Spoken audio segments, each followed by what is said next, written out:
You grab that right there.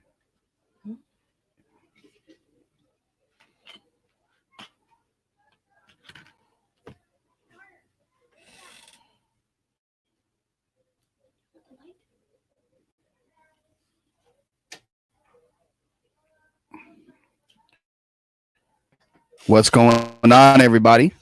Thank you for joining me. We're going to wait for some more people to jump in before we get things. Hopefully, you're having a good Thursday.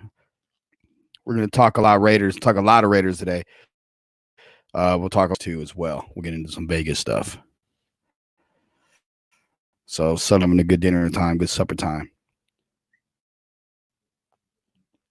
I'm expecting well, there may be some surprise guests coming in. We'll find out as the show jumps off. So hopefully, again, what's going on with you, Mr. Wayne, sir? If you have questions, fire them off in the comment box so that way I can answer them. So I'm still getting stuff kind of situated here. As well as if Knight gets in here, then we'll jump in and have some phone calls. But that's if Knight's available. We'll find that out a little bit later. What's up, Real Raider?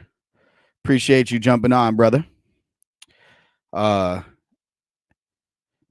I foresee a real quarterback competition, Kev?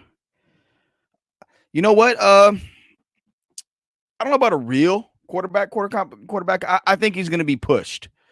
He being DC, I think DC is going to get pushed a little bit. For the first time in his career, he really has a guy that has experience being a backup in the NFL, and had some success. So I do think there's going to be a guy that he can kind of rely on a little bit inside of the quarterback room, besides a coach. A guy he can have someone to be kind of a sounding board, so to speak, when they're away from, Coach Gruden and Olsen and everybody. So I do think that, there's going to be some type of competition for the first time in his career. If he falters, they have a legitimate guy they can go to. I mean, Matt McGloin wasn't that guy. Mike Glennon, Peterman, Deshaun Kaiser. They weren't those guys. They weren't the guy you can trust. Well, I think Mariota has a little more trust from this staff than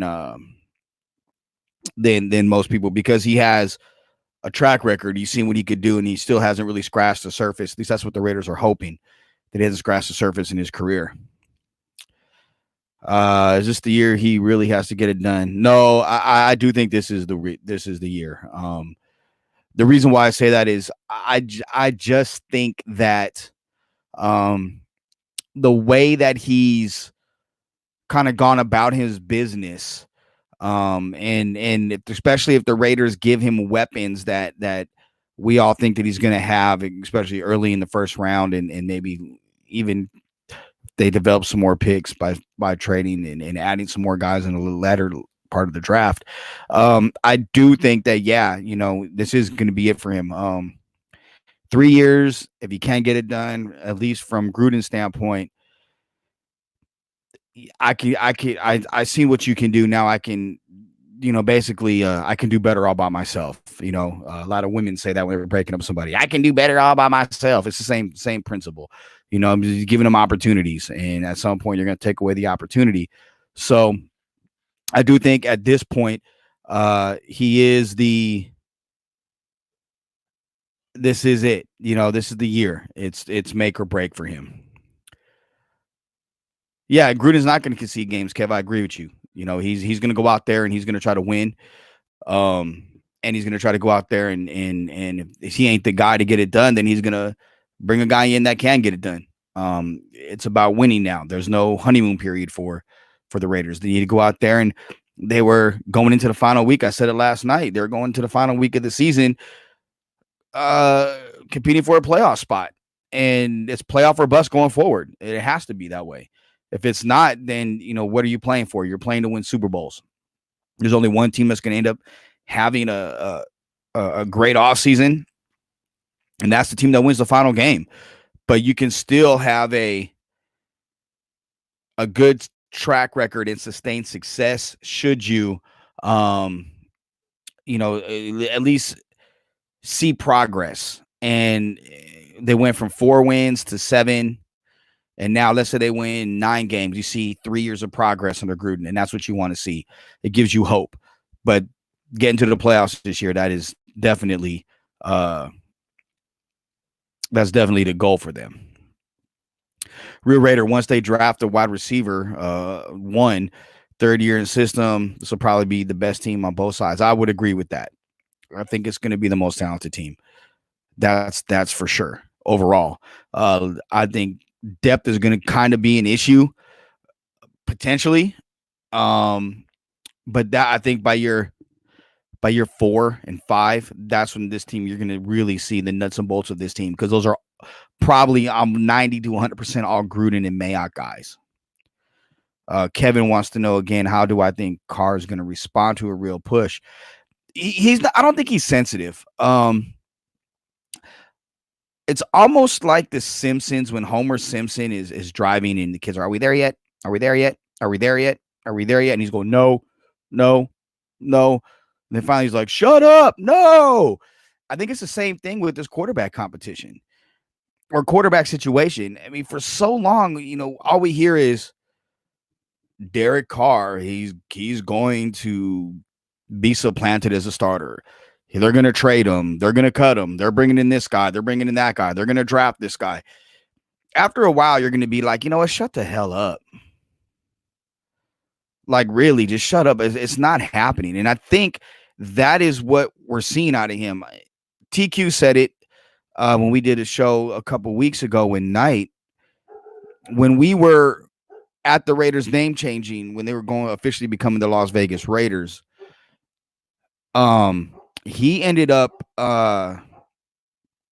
he said, I'm going to take the first snap. I'm going to throw the first pass at Allegiant Stadium. I'm going to take the first snap at Allegiant Stadium. I'm going to, and he sounded as if he's been reassured by the organization that he's the guy going forward, at least for this year. At the same time, he also sounded like, I'm tired of answering this damn question. And I like the fact that he started to troll people on IG and I believe on Twitter as well. I like that. And, and Real Raider, you do have a good point. He is human. And, as much as athletes don't want to listen to and they try to avoid social media in some instances, they're going to read it. And at some point you're going to be like, what the hell? What more do I got to do? Tell me, what more do I got to do to show that I not only want to be a Raider, but I want to lead this team. I'm the right guy to lead this team. There's always going to be deficiencies in this game. Every quarterback has them. The best quarterbacks have them. They've always had them. But what do organizations do to conceal them and to put them in positions to not have those deficiencies come back to bite you in the ass? And I think this is the first time in DC's career that the Raiders are doing everything they can to put those pieces around him. And I know they had the one really good year, the year he was MVP candidate with Rio, which earned him that extension. I do think that Crabtree and Cooper weren't the guys. That was just me. I just feel as if we are as fans, we do have expectations for him, but at the same time, we also have to be cognizant of the fact that a quarterback is only as good as his weapons. And I'm not going to talk about the team I root for, but even look at other quarterbacks. Look at how other quarterbacks have taken a jump. Drew Brees was a really good quarterback when he was with San Diego, but it wasn't until Sean Payton got a hold of him in New Orleans and he put weapons around him that he really took off, and he utilized Brees's deficiencies and turned them into his strengths. Stay in shotgun.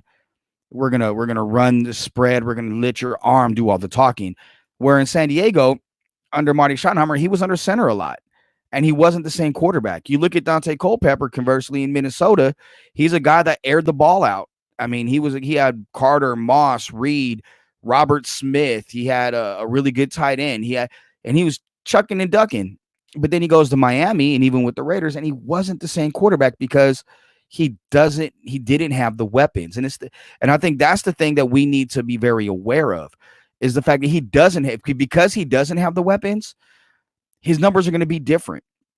He had a couple, okay, Darren Waller, Josh Jacobs, Tyrell Williams was injured, but he still went out there and gutted it out. Other than that, there really weren't weapons for him. Yeah, Zay Jones could have had no drops and caught the most uncatchable balls according to some stats. Okay, but teams aren't scared of him. Teams aren't scared of Keelan Doss or Rico Gathers. They're not scared of Hunter Renfrow, to be honest with you. He's a guy, okay, he's a third down guy. Look, in Renfrow, Wes Welker, so to speak. Wes Welker, when he's with Miami, was just a third down guy. It wasn't until he went to New England and with Brady, he became Wes Welker.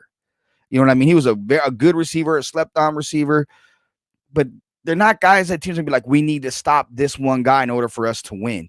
The Raiders need that in a receiver. Gruden had it when he had Tim Brown and Jerry Rice. And then the third guy was Porter. And it was like, oh, okay. So they need that, and DC needs that in order for him to be successful. So I do think that, yeah, there is some type of correlation between him maybe getting the third contract and depending on what kind of weapons are around him versus him not getting the third contract and the Raiders moving in a different direction. And I think we'll see in a month when the draft takes place and we'll see who they draft. If they draft a guy early, the pressure is going to be on him and Mariota for that matter. If they don't draft the guy, now you're gonna look at something where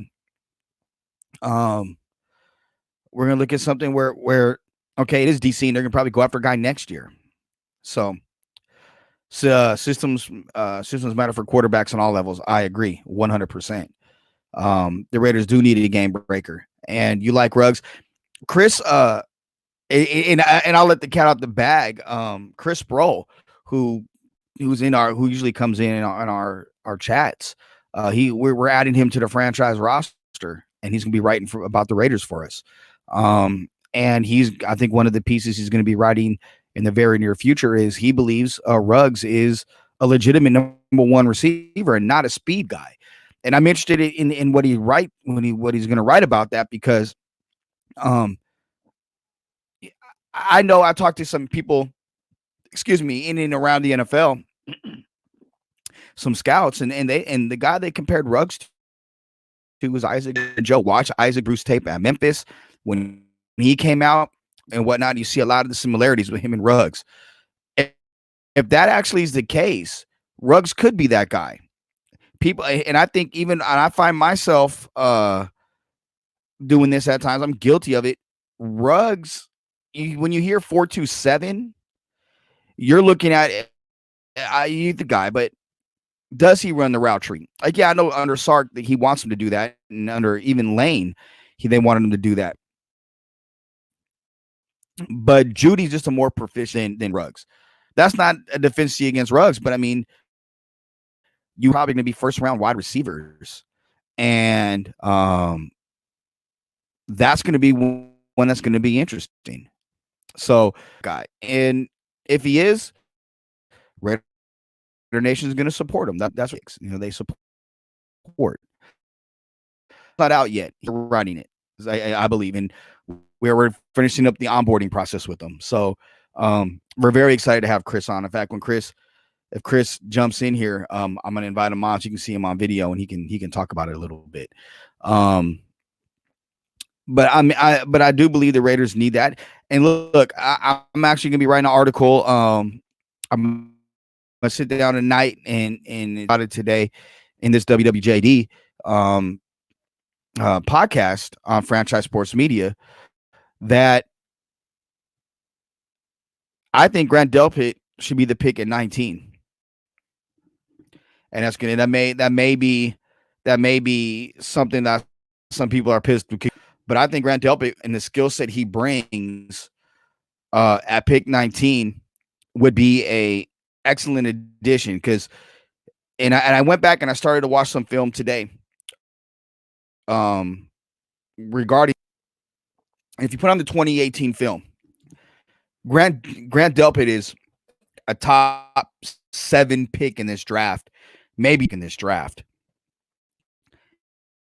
But then you put on the film early on, he was a monster, but then he had the high ankle sprain. I believe it was against Mississippi State or Mississippi. One of the was a different player. And he still was a playmaker on the back end, but he just wasn't the same.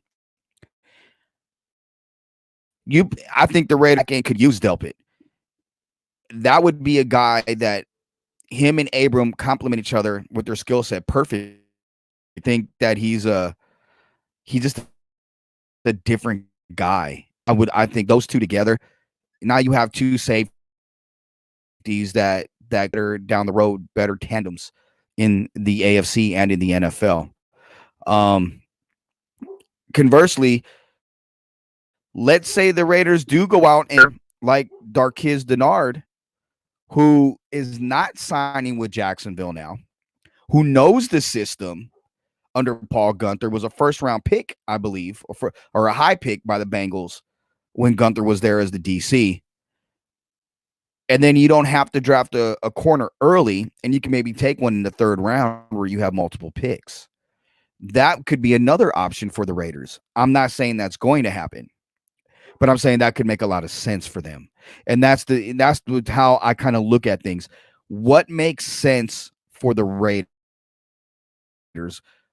Saying $6 million right now, but Eli Apple, has he signed on the dotted line, or they just agree to terms? Would that money be better served towards Denard and not Eli Apple? So you have some questions there, and that's something I'm actually going to hit them up about and ask, because quite frankly, if they can do something like that, I think it'd be very interesting, especially a guy that's familiar with the system already. And it puts you in a position that where you can potentially have somebody long-term there. And again, someone that's relatively young, about to enter the prime of his career, maybe another 1-year deal, and give him an opportunity to really make some money next year and really show and prove how much how valuable he is in Gunther's defense, and could be how valuable he is to the Raiders. So, Ruse 32, what's going on, brother? I hope you're doing well. How many first-round picks are the Raiders going to burn in the secondary, though, Joe?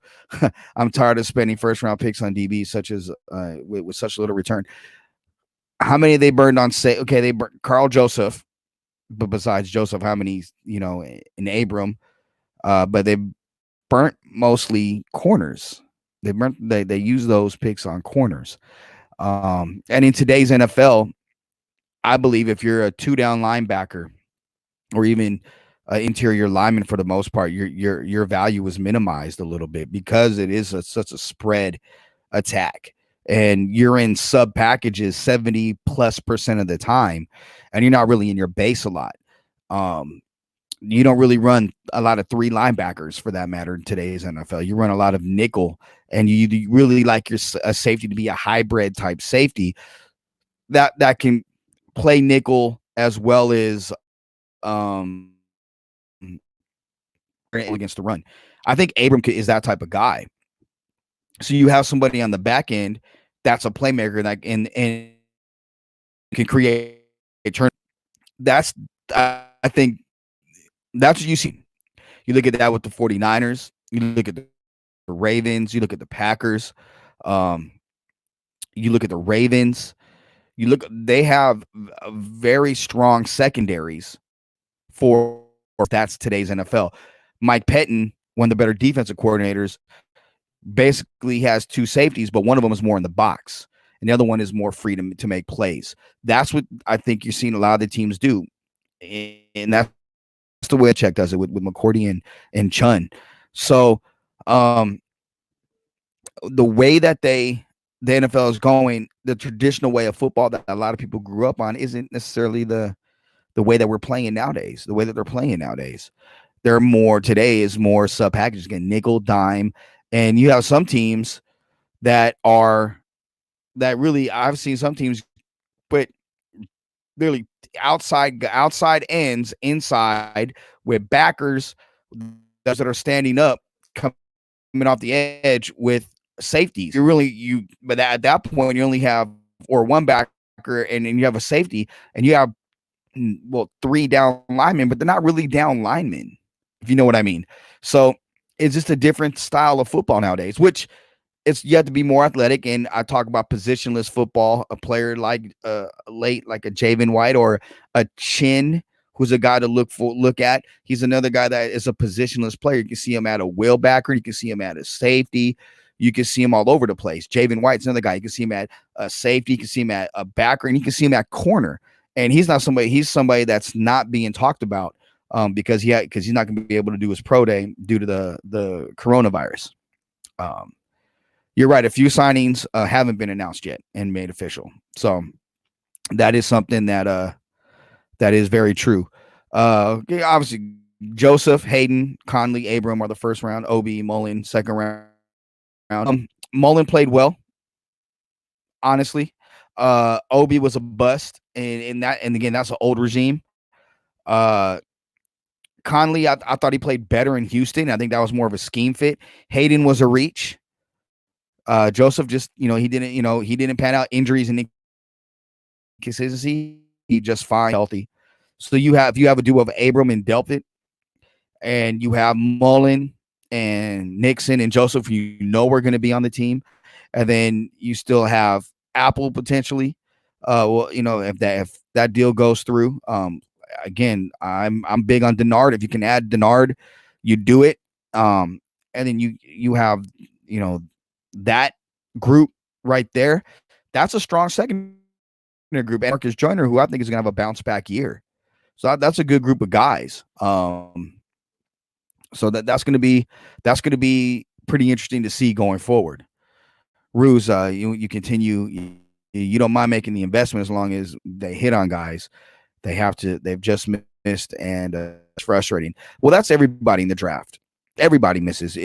I know a team that their whole 2017 or 2016 draft, nobody's on the roster anymore. They're all gone. And that's why they won 7-9-1 or 7-8-1 a couple years ago, or 6-8-1 or whatever it was. But then they hit on some draft picks, signed some free agents, and they went to the a conference championship game last year. So it just depends on who it is, and how they draft.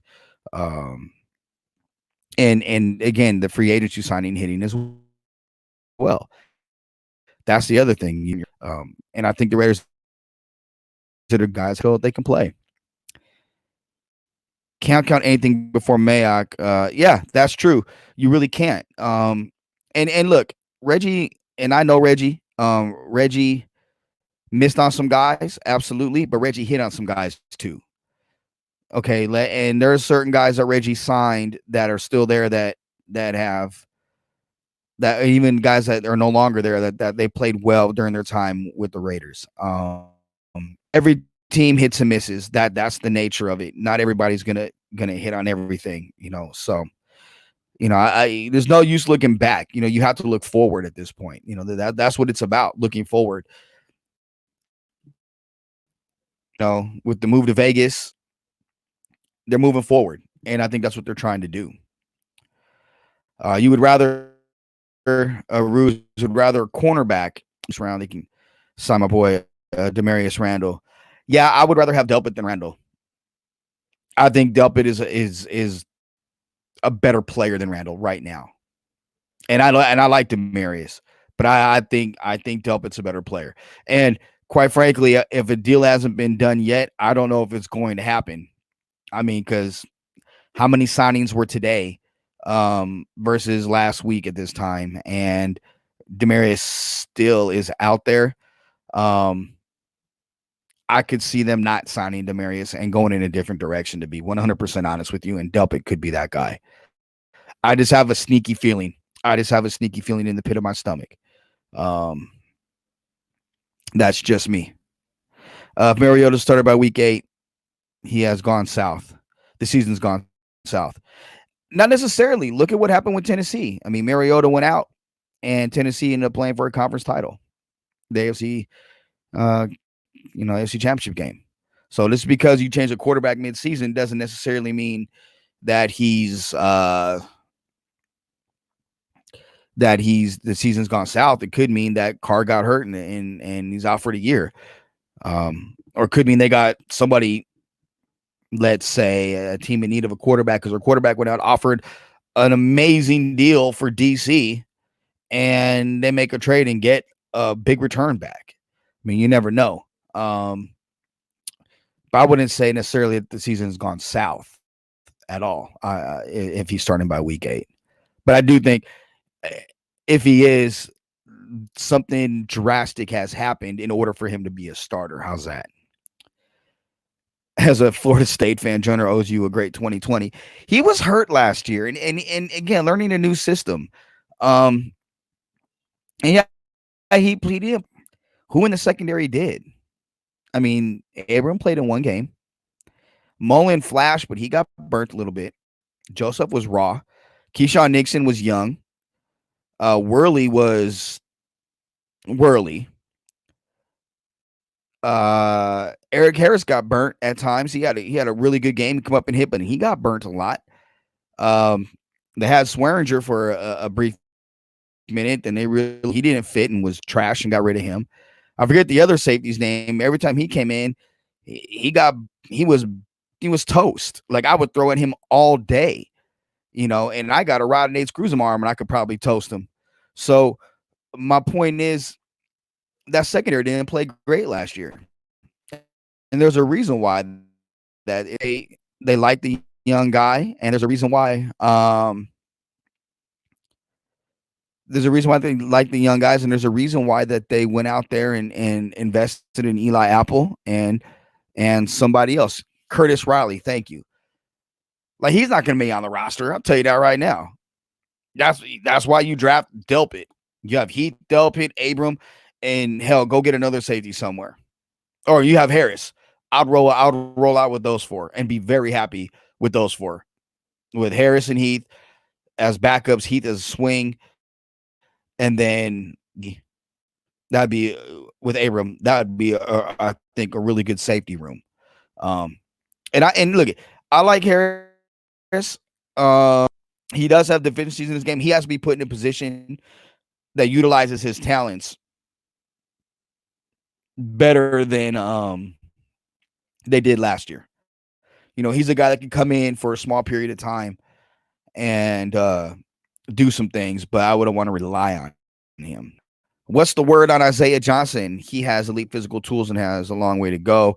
Any insight if he can play? I think that he's a guy who's got a skill set that translates to the NFL, but he's very raw. And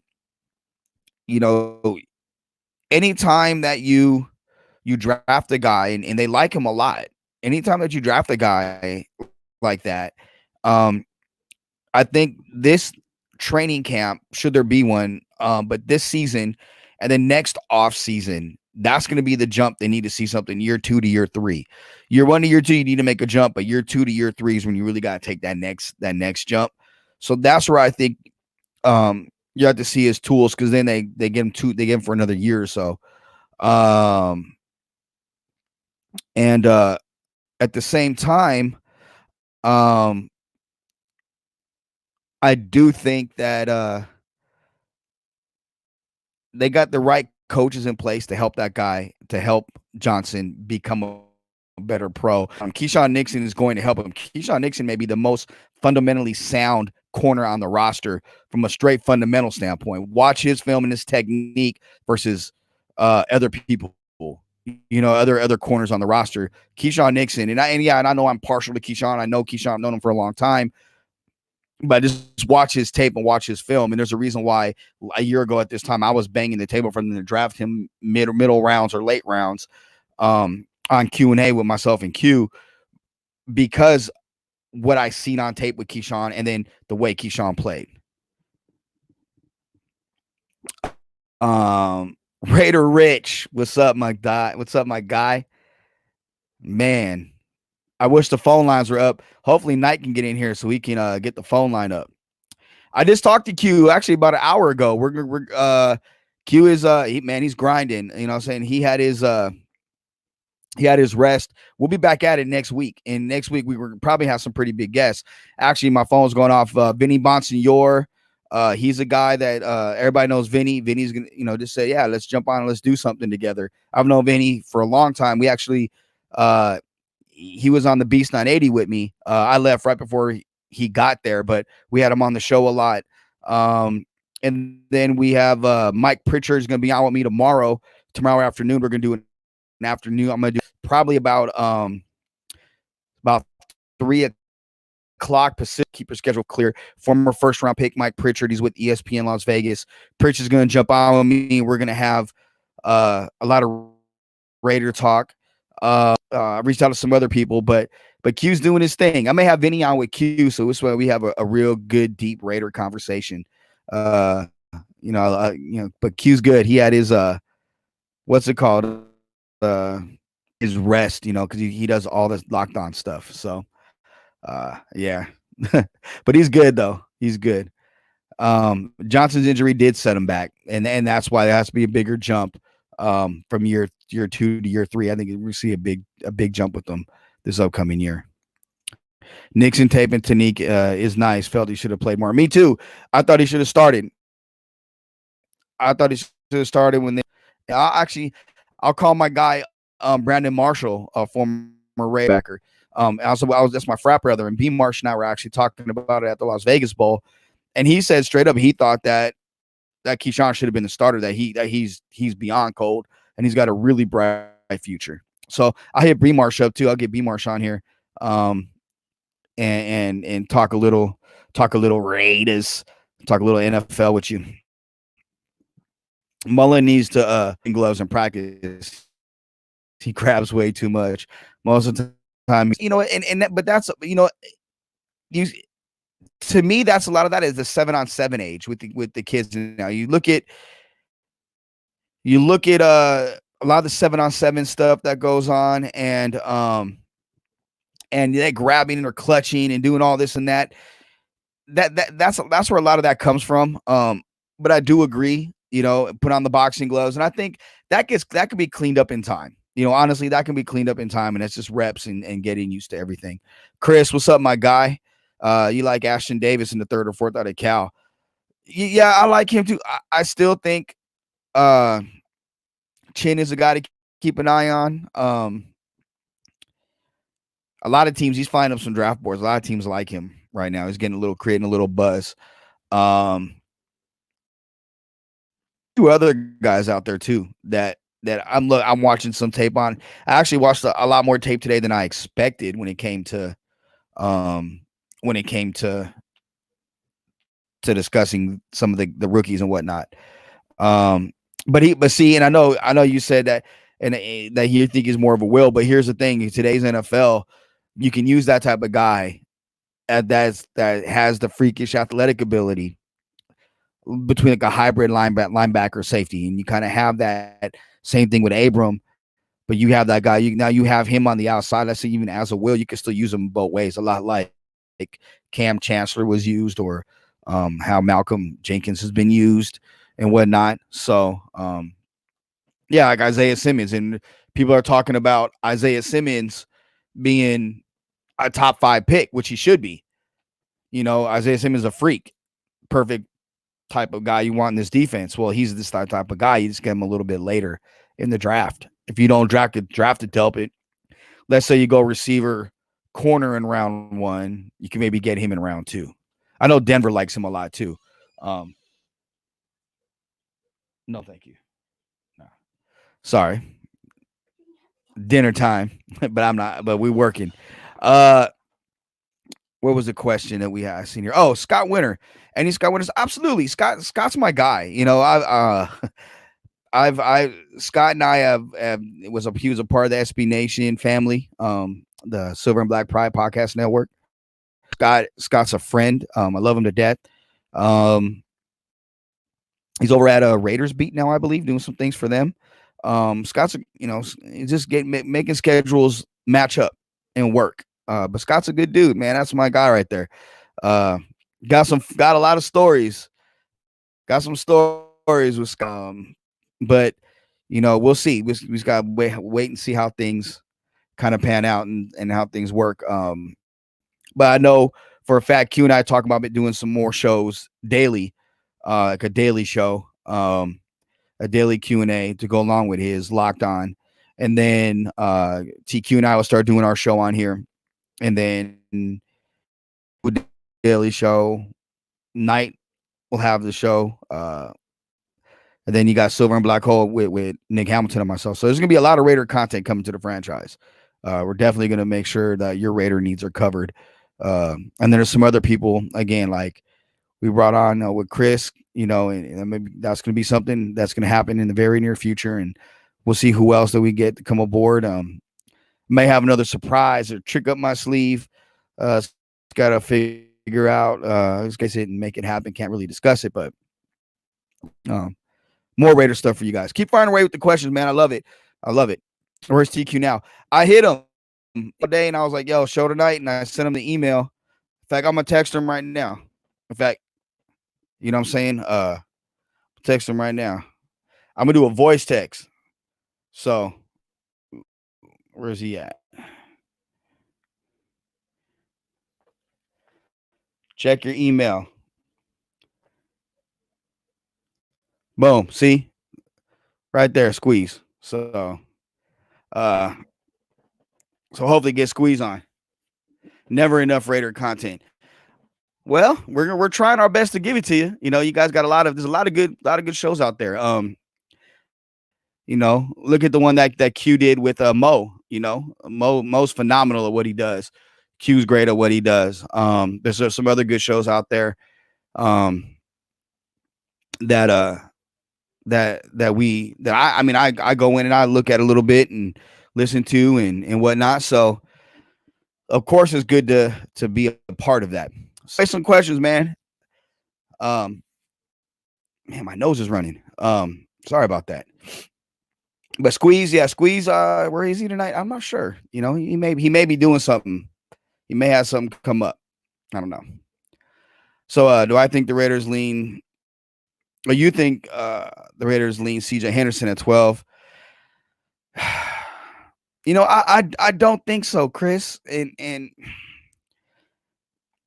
because I like Fulton more than I like Henderson. That's just me. Okuda, Fulton, and Diggs is another good one. But you still get a quality corner a little bit later. But that's if they go corner, and I don't know if they're gonna out on a legitimate number one wide receiver because let's say the run starts at 12 or 13, you're gonna miss out on one, I believe, and I don't think they want to do that. What's the word on PJ Hall? Seems like they're not happy in him, like you said. Yeah, he's got to have a critical jump, and he's got to play with a better motor. He can't be lazy. He can't take plays off, and if he does, he's going to be gone. He's going to be cut. I mean, I don't think there's anything about that says otherwise. He's just when you go sign Collins and you have Hurst and some of the other guys that are there, and then even in this draft, there's going to be a guy or two.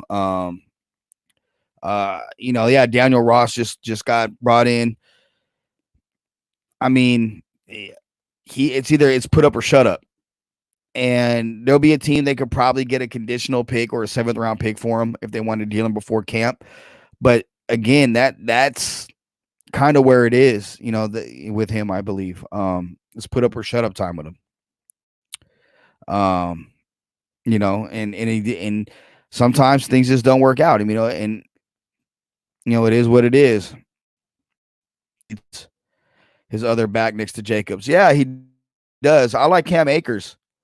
That's a guy that I would keep an eye on in the 3rd round. The kid from LSU is not going to be there, but I think Cam Akers is a guy that could be there. He's got to get his fumbling problems in order. And teams may not, after Taylor's there's a couple running backs, but after that I think there's gonna be a drop off. And in 3rd, 4th rounds, we're gonna see the run on players start to happen.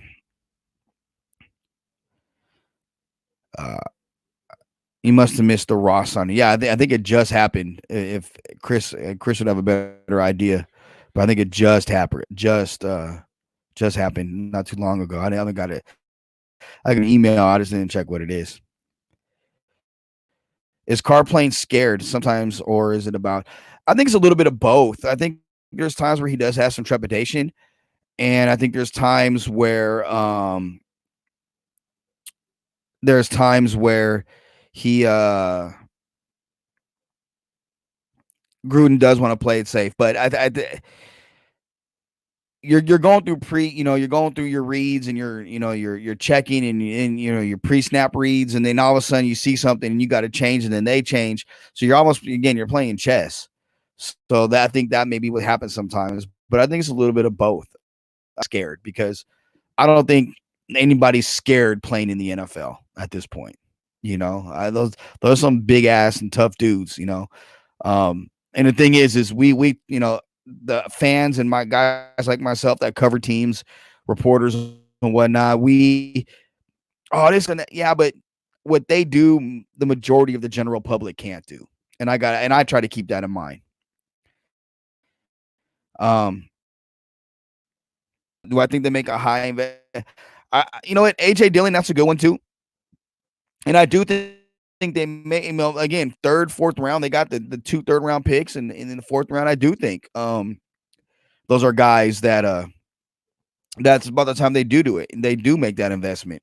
Again, it's about adding quality pieces to your team. You don't pass up on talent because you want to draft for need. That's how you make mistakes.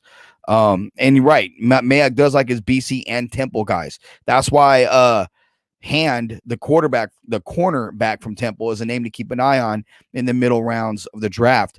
Again, 6 foot, 190, 6'1", 190.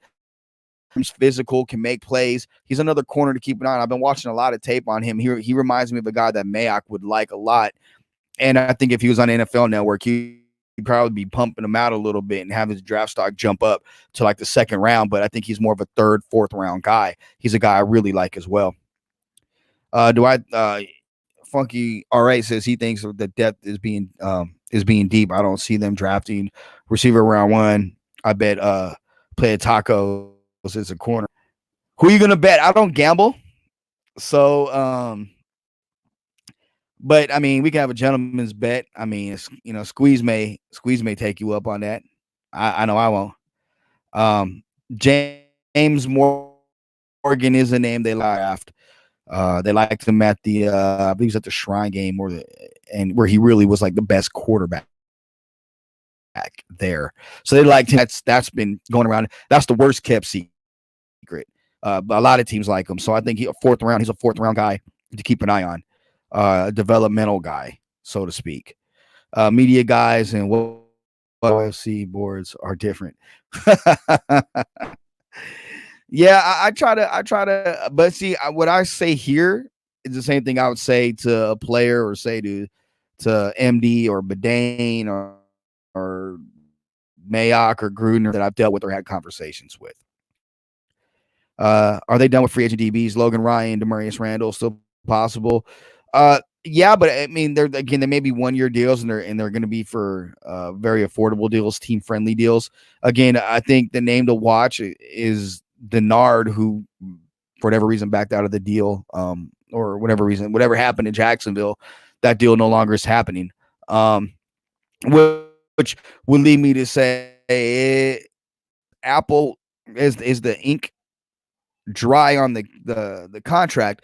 If not, if there's no ink, I could see them maybe trying to offer that $6 million to Denard and move on from Apple. That's me speculating. I'm not saying that's happening by any means, but that's me speculating. Denard already has familiarity with the defense that they both were in Cincinnati together, and it'd probably be an easy transition for him to come to this defense, knowing what he knows about it already. And he was a really good player in college, and I think he had a couple good years with the Bengals as well. That's me, and a lot of people do stuff for clicks. I'm not a clickbait guy. I've never have been a clickbait. I'm gonna tell you like a TI is, and that's it. Whether or not people believe it or not, that's up to them. But for me, I'm gonna tell you like it is, and what I know, what I don't know, I'm gonna let you know. One way or another. What do I think about Trent Brown's job status after this season? He can't miss a bunch of games again. Expensive to keep around. I think he didn't miss 5 or 6 games last year. Trent Brown, I believe, missed like the last 2. And that's the injury was somewhat. I mean, they made the right call right there. Personally, he may have been. Well, he was their best offensive tackle last year. I think he earned every penny of his contract, and I think that you have to have a guy like that on your roster because I mean, look, I stood next to him at an event that the Raiders had, and I'm like this. I mean, the dude he's a massive individual, and he did everything the Raiders asked. He led that room, and he's a guy I think that could be a very a vital cog, and I think he is a vital cog to the Raiders' success or lack thereof, depending on how often he's on the field. And I think he was their best offensive lineman last year, and I think he proved that with what he got paid. He proved that. When you got guys like Tom Brady and other guys that were in New England, kind of upset that he didn't return, that speaks volumes to the type of player they think he is. And he could play the left tackle too, in case if Colton goes down. It makes things a lot better.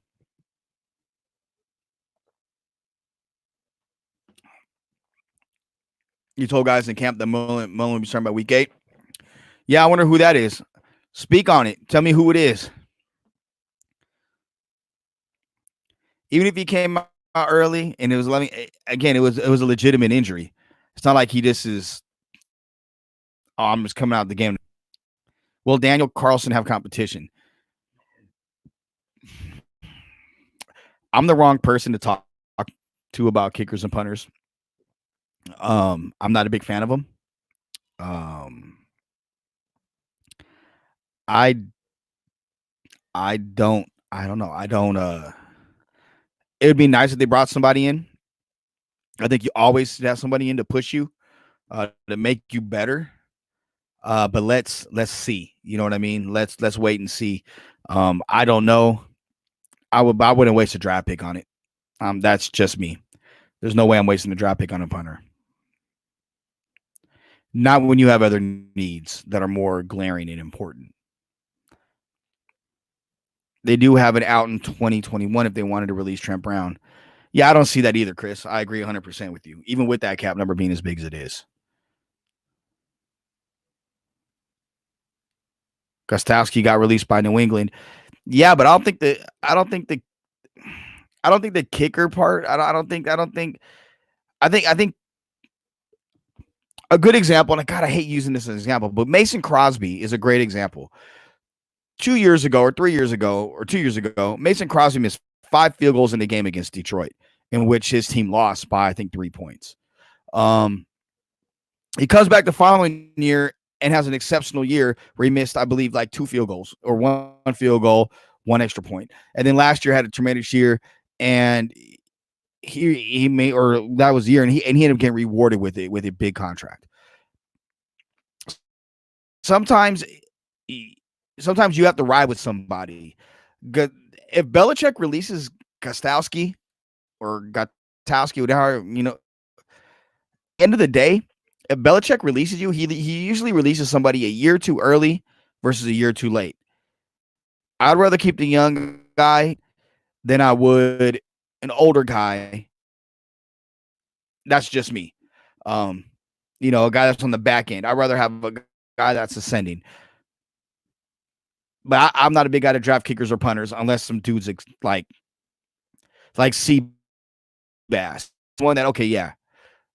The Raiders needed they're a 1 player away and happened to be a kicker, and they got the best kicker, arguably, of his generation, him or Vinatieri. And again, even Vinatieri, he had a real shitty year last year. Are they releasing him? You know what I mean? Like, sometimes people have a blip in the radar. Maybe whatever it was with Carlson, or he had the yips, and hopefully he got past him for the Raiders' sake. Score more touchdowns. Don't have to worry about field goals. That's true. Be better in the red zone, right? Yeah, 9 games. Yeah, he gets the Raiders. He gets Allegiant Stadium. He gets LA. So you figure he gets at least 9 games. Then in looking at the rest of the schedule, would they play on the road or whatever? So absolutely, and you have that 75 or 74-degree, no wind at your back. It's easier for you to kick. Am I right or am I wrong? And he's a kicker. It's a kicker. It's not like it's Ray Finkel. It's like for those that watch them, was it the Jim Carrey movie? Ray Finkel laces out. But it's I would much rather. I would say Roa Carlson. If you're asking me if I had a gun in my head right now, Roa Carlson versus who's out there. I don't see somebody out there that I would be enamored with. That includes good old Stevie G. Keep firing the questions away, folks. I love the fact that you guys are in here. I love the fact that you're spending your evening with me wherever you may be.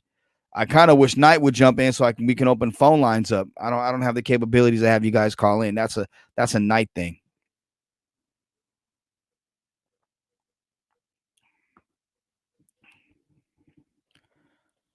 So who do you guys want the Raiders to draft with their first 2 picks? Let me see that. Give me your realistic, because you can say Isaiah Simmons, and give me your top 2 guys that you guys want the first 2 picks. And don't give me no trade back and add a number 1 pick next year. Just give me your top 2. The NFL schedule should come out, but they just announced today that the draft, no matter what's taking place, Goodell made that announcement to teams today, and Pelissaro and Schefter and Rappaport and the rest of them already tweeted that out. So Lamb at 12, best cornerback at 19 or Murray. Judy or CD at 12, CD Lamb at 12, and McQueen or 15. I like that. I like those. All realistic. Appreciate that. What's my take on Grant Delpit? Stock isn't as high. I talked about him earlier, but I got no problem talking about him again, Sweet Junior. Delpit to me would be my guy at 19. I think he's a playmaking guy at the back end. He could be, I'm not saying he's Ed Reed, but he's a guy that I think can bring that same type of skills, playmaking skills to the back end. So when you have somebody like Abram up front, you could have someone like Delpit on the back end that makes plays. We talked about earlier his 2018 tape. He was a top 10, top 7, top 5 pick in the draft. This year he had the ankle sprain. As someone pointed out as well, he had a shoulder injury. He wasn't the same after those injuries. So, but he still was making plays and starting and being a difference maker on the back end. So what does it say when he's fully healthy? That's the type of guy that I would want on my team.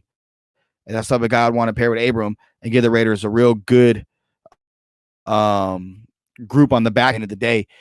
That's the type of guys, difference makers. He is the best safety in this class. And let's say you're to get the top receiver and the top safety in this class. That's, again, adding quality to your team, which is what you need.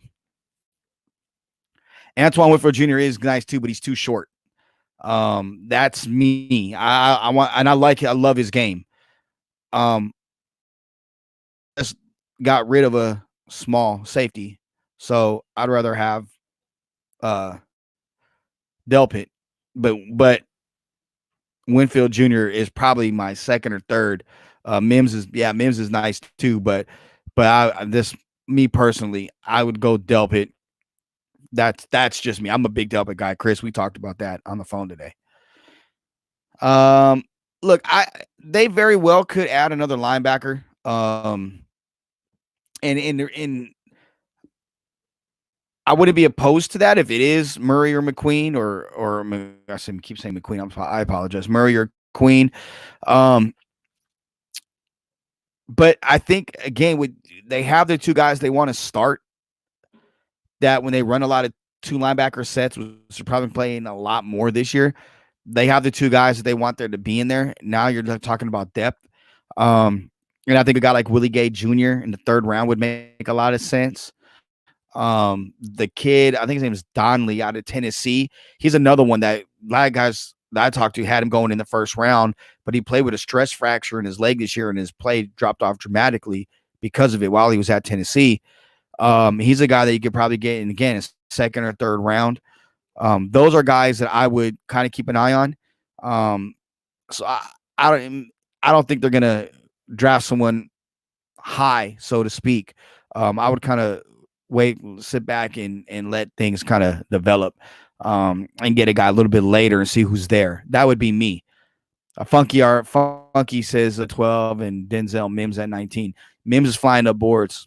Mims is flying up boards that people love Mims. I know someone brought him up when I was talking about we're talking about you brought him up when we're talking about safeties, but yeah, Mims is he's going higher than what people expect. Sweets Delpit reminds people of Derwin James when they've had Raiders passing him. Yeah, the Raiders, but the teams, I don't say missed on James, but that was you had a Colton Miller. I mean, you traded back and you got the guy that you were probably going to take at 10 if you would have stayed put, because the 49ers came in and swooped on the guy you wanted after the guy you really wanted, the linebacker, was gone. So when Roquan Smith got taken, and then was it McGlinchey was taken by the Niners, it was Miller on the board, and that's where they, and then they traded back and they got the guy which they felt was the best guy, and they know look, NFL teams are built from the inside out. Really good teams are built from the inside out. And you got to keep your quarterback upright. That was a big problem the year before, keeping the quarterback upright. So I do think that for the most part, that was, a year ago I said that was a horrible pick. I didn't like the Miller pick, but then I went back and someone with the organization reminded me, go watch the film before he got hurt and after he got hurt. Before he got hurt his rookie year, Miller was playing really well. Then he got hurt and became a turnstile. Last year, he played really well. He showed that, he took a huge jump, and I'm expecting an even bigger jump this year. And then the Raiders would have two bookend tackles to keep their quarterback upright. Should it be Carr, Mariota, or anybody else that they bring in? Chris says, plus they'll have Wilbur, Morrow, Markelly. Exactly. And so they have some guys, but they still could use another.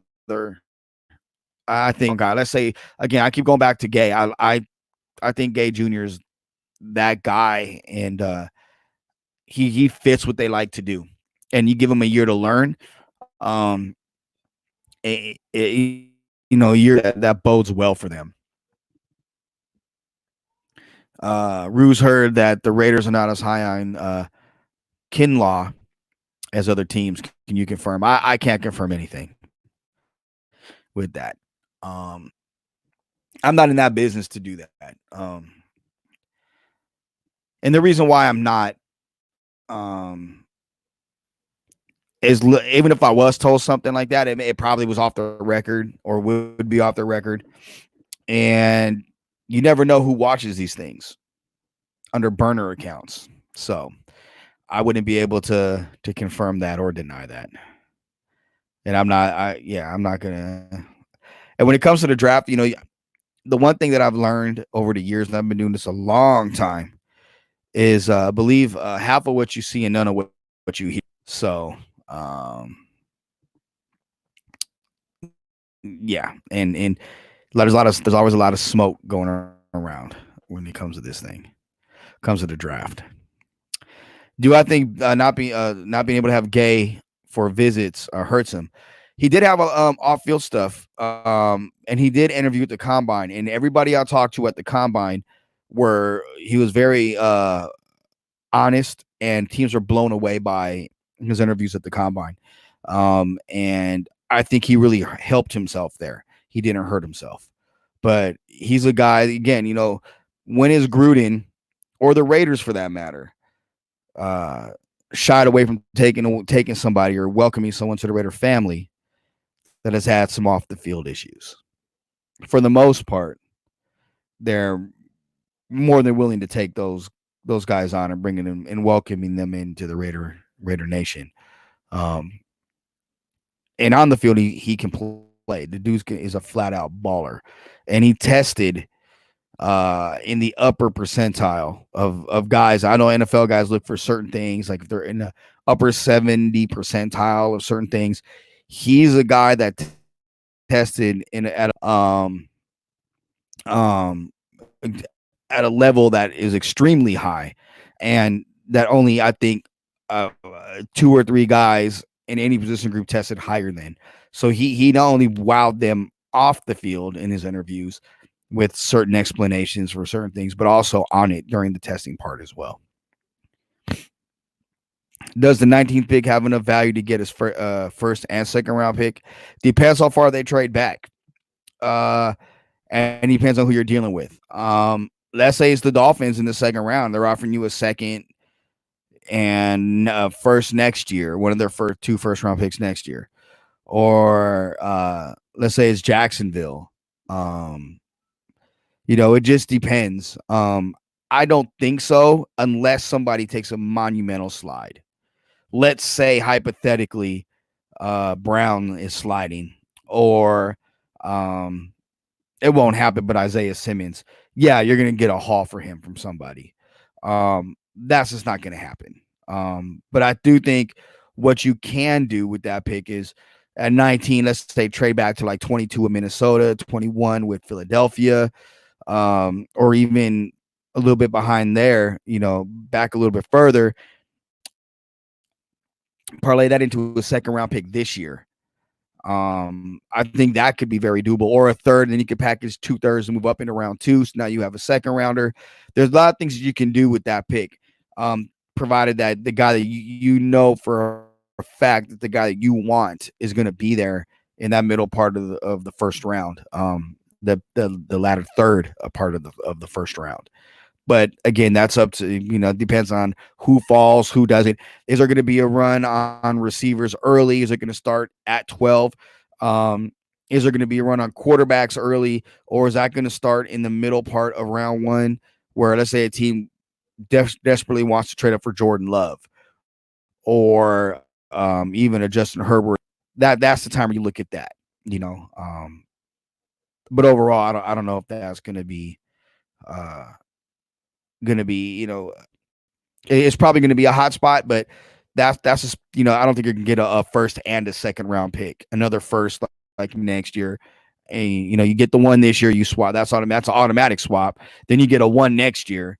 Now it could be, I remember a couple of years ago, New Orleans traded up to, I believe it was 12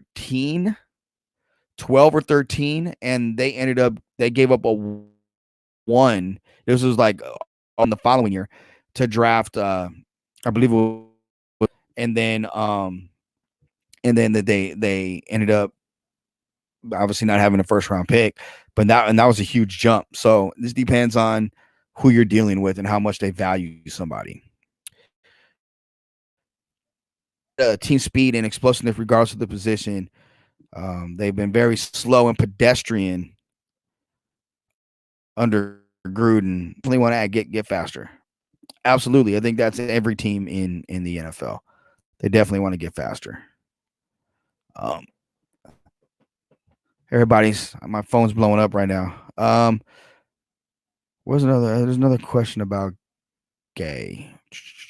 Where was it at? Chris says at 19, the spot people want to move up. I would agree with that. Philly at 21, and they could use a receiver. Minnesota as well. Green Bay. I know they're really high on Mims. Jefferson's available.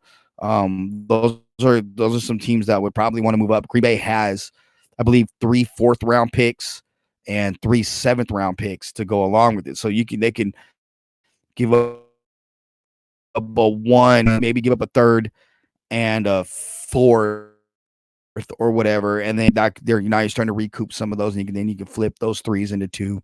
So Hollywood is going to clear cap space. Um, Gabe Jackson frees up a ton of money. Um, there may be another guy or two. They could always convert certain bonuses into other bonuses, which frees up cap space. Teams do that all the time. Guys could be re-signed, which frees up cap space. Great capologists do that. Rest assured, there is a plan. And with them, there's always a plan that takes place. They know what they're going to do. They know how, if we sign this guy for this much, this is what we're going to do here. This is the corresponding move. But I do think there's going to be certain moves that are probably going to catch some people by surprise. And there's probably going to be some moves that's scratch are going to, them having enough money is, again, I'll check the transaction that we're able to check as media for the NFL to see if Eli Apple's deal was actually signed. If it's not, you can still keep that $6 million on the book or off the books. And I believe, Chris, they're at 12 then, correct? In case, again, Denard could be someone to take a look at, or, there could be a player that they're going to trade or get rid of. Again, Gabe Jackson is a name to really keep an eye on because of what the potential of what he could make in terms of cap space, be traded or released. I think that's well documented. I don't, looking at other people, PJ Hall, I don't know what he makes. They could pull something early. But other than that, I mean, they're not going to just pull the trigger on and then get rid of Carr. Going to happen, at least not right. That's their guy. So we'll wait and see what happens. But they do have to be at a certain threshold prior to the start of the draft. So they have a month to get it together. Keep them questions coming, folks. I love doing this with you guys. I just wish the damn phone. There you go. So Chris 100% right. They can make up the money work easy. Just give out bonuses opposed to just taking up a base contract. So,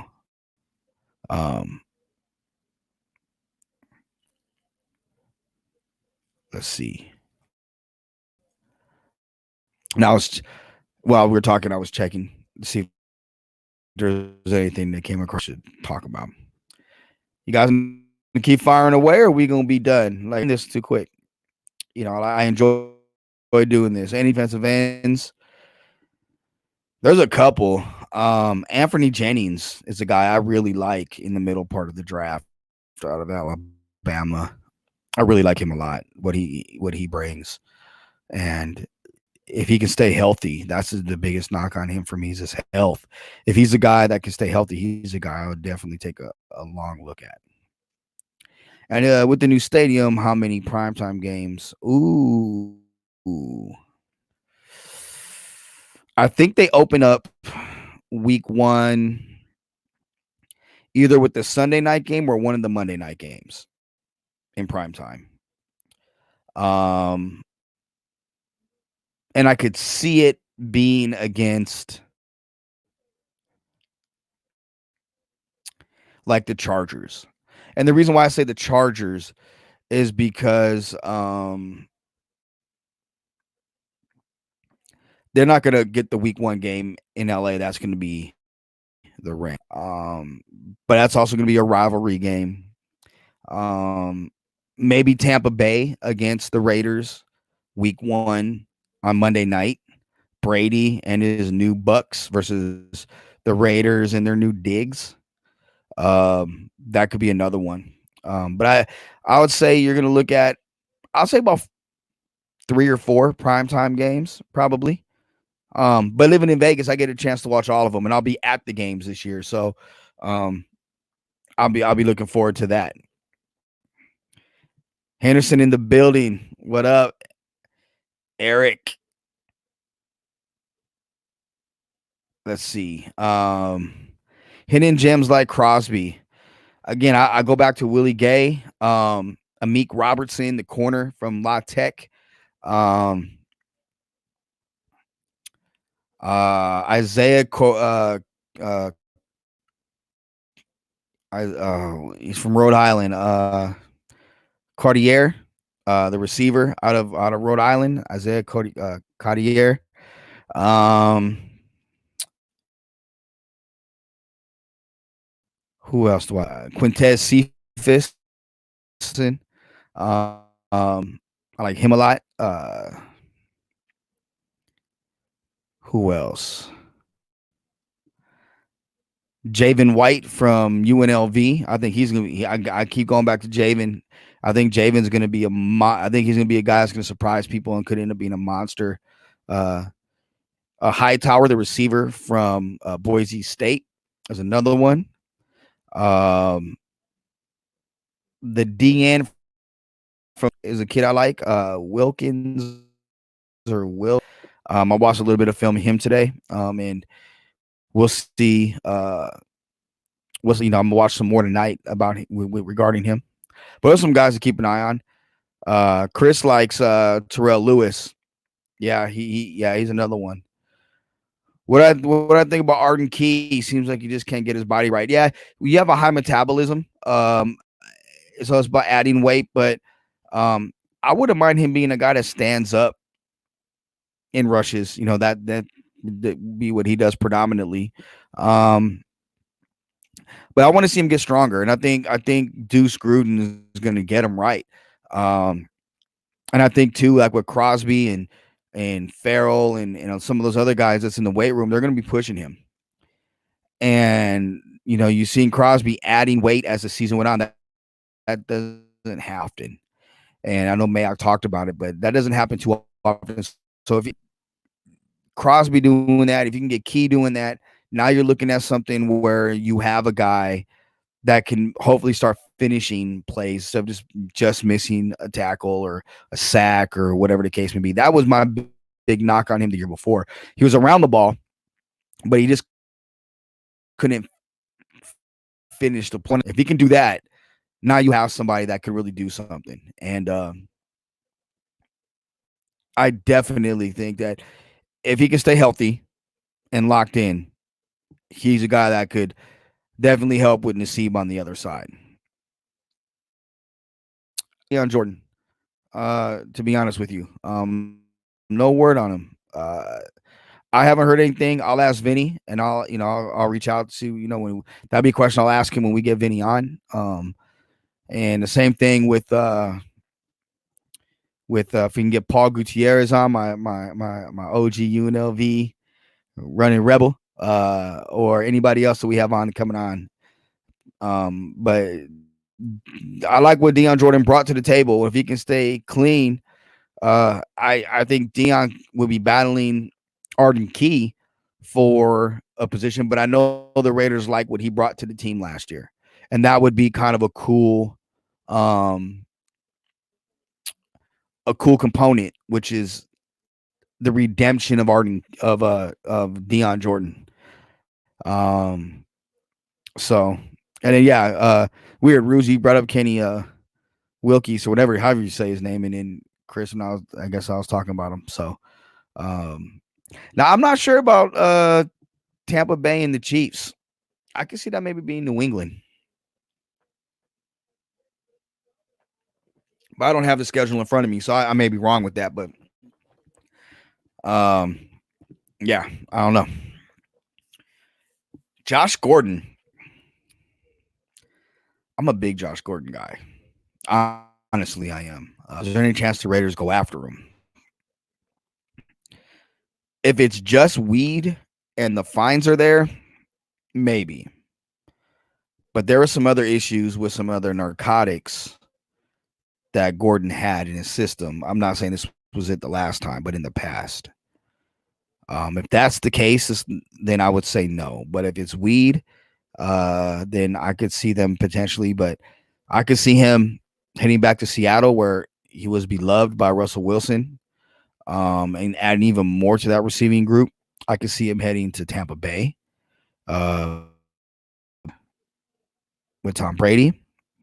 I could see him going to other receiver starved teams now that the CBA um doesn't prohibit uh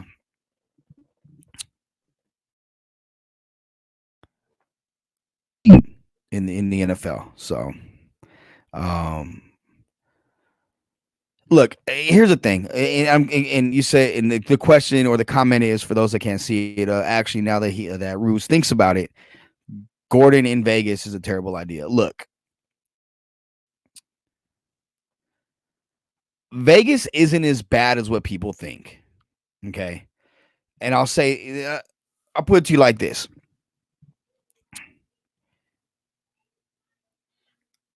Miami, New Orleans, Los Angeles, Chicago, Boston.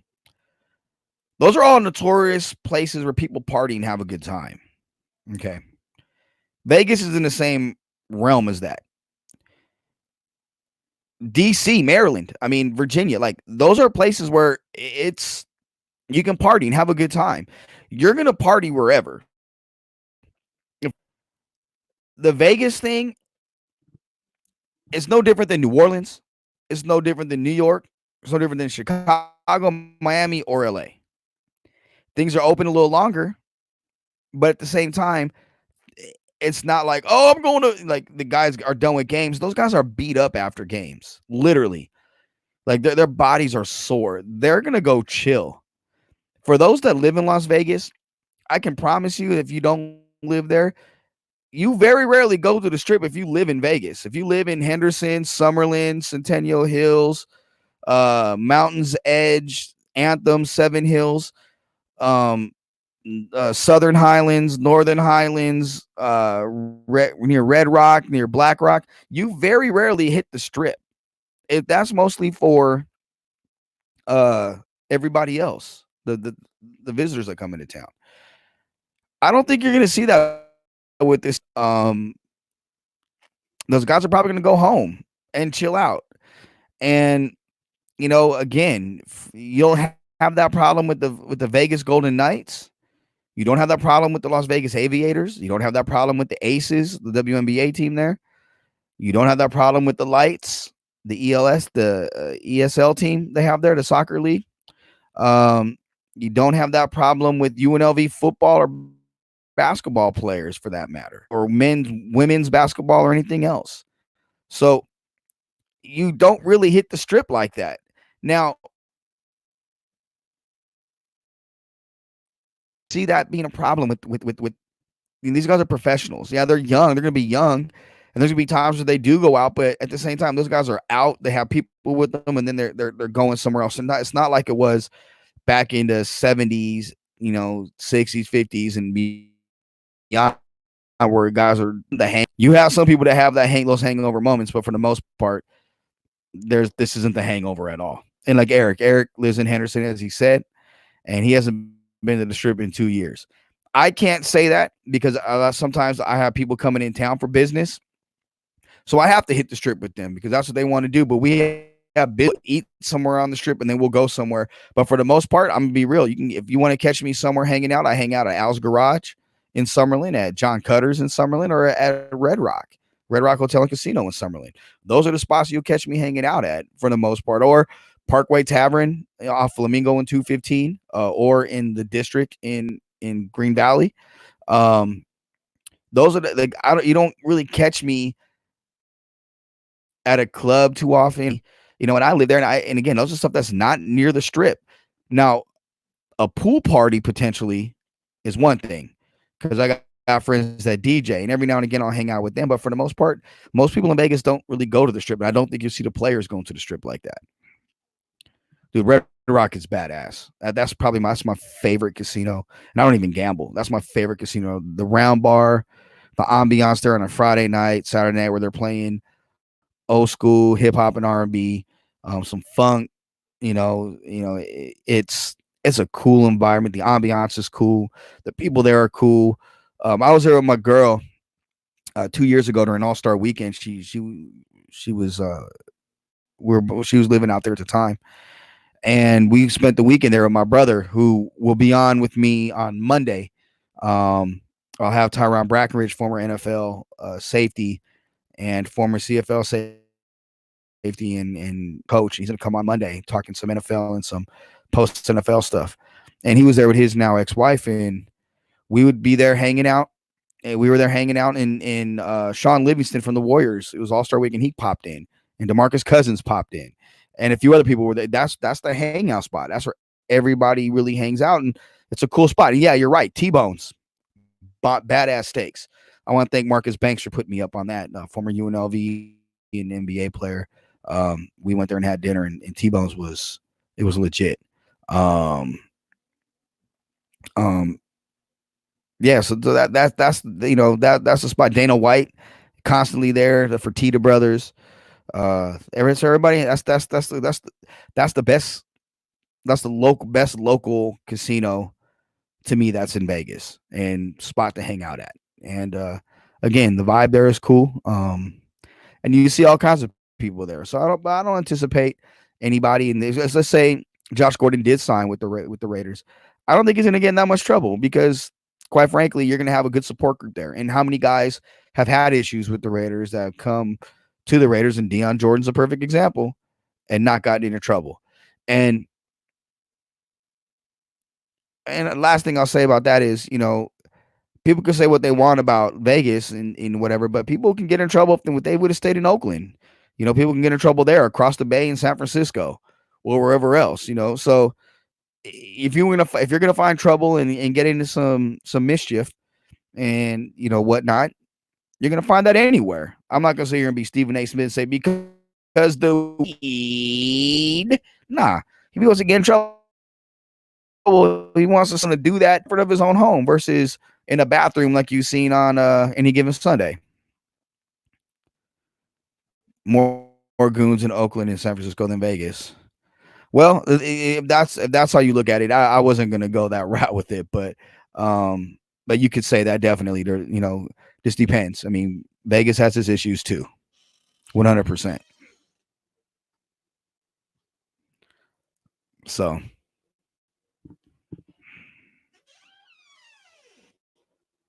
numero dos. This is the beer choice, Corona Premier. Want to thank Derek the Dashian from Southern Nevada Wine and Southern Glazer Wine and Spirits for that. He's the one that put me onto this, and then my girl for handing it to me. Raiders go Lamb at 12. Where do they find more speed in later rounds? Good question. Thanks, Ruse. I appreciate that, bro. Well, it depends on what you're looking for. Just another DJ. If you're talking about receiver, the kid from Notre Dame, he may be sliding in. Well, he's probably going to jump. He's a guy, again, a Darren Waller type at 240, ran a 4.4. He's a guy to keep an eye on. If they went at, let's say, another receiver at 19, you got Mims, Jefferson. Those are guys that are probably going to be around that point where they get taken. You keep hearing Van Jefferson. That could be another one. The Cartier from, again, Rhode Island. He's another one to keep an eye on. So you have some guys there, and then some guys just show up on film, to be honest with you. There's certain guys that just show up on film, and those are the guys that you really kind of need to keep an eye on, or overall, because sometimes the 40 time, I look at 10 yards versus 40, what they do in the 10-yard split. That's just what it is. Fire bro, what up? Hopefully you're well, my friend. Appreciate you jumping in. Appreciate everybody up in here. Michael Pittman, my MPJ. I love his game. I thought he was underused at USC. I'm a SC guy, fight on to the day I die. But the problem with, and it's not really a problem with Michael Pittman Jr. I love his game. I just think that he's more straight line than he is wiggle. But he's the type of guy that's gonna come in and be very successful because he knows what it takes to be a professional. Being that his father played there, played with Tampa under Gruden, might I add. His father was very successful as a running back in the NFL. But on top of that, um, at USC, they really do a good job with the receivers. Look at Robert Woods, some of the other guys that are out there. So, or that came out, and guys that have been successful. So, when you're around that environment, and he was the guy in that receiver room at USC, that was a leader, and he's a guy that kind of led by example, and was a gym rat. So, um, I like him a lot, but he's not that guy that's going to give you that burner speed. Rieger's another one. TCU, that's a guy to keep an eye on film. Explosive. Hamner from Penn State, a little shorter guy, but he's another one that he may not blow you away with a 40 time, but you watch the film, you got a kick returner, a punt returner, and you got a guy that can really go on film, and that's a guy that I really, really like. But he's only 5'9" in change, so but again, he's a guy that you could put it in the slot and watch him go to work, and that may work. Let's say you do draft a Judy or a CD Lamb, and you put him outside, and you get another guy like Hamner or whatnot, and put him in the slot next to Hunter Renfrow. Now you still have Darren Waller. Now you got something right there. Now you got some more weapons for Derek Carr, Marcus Mariota, or whoever's playing quarterback.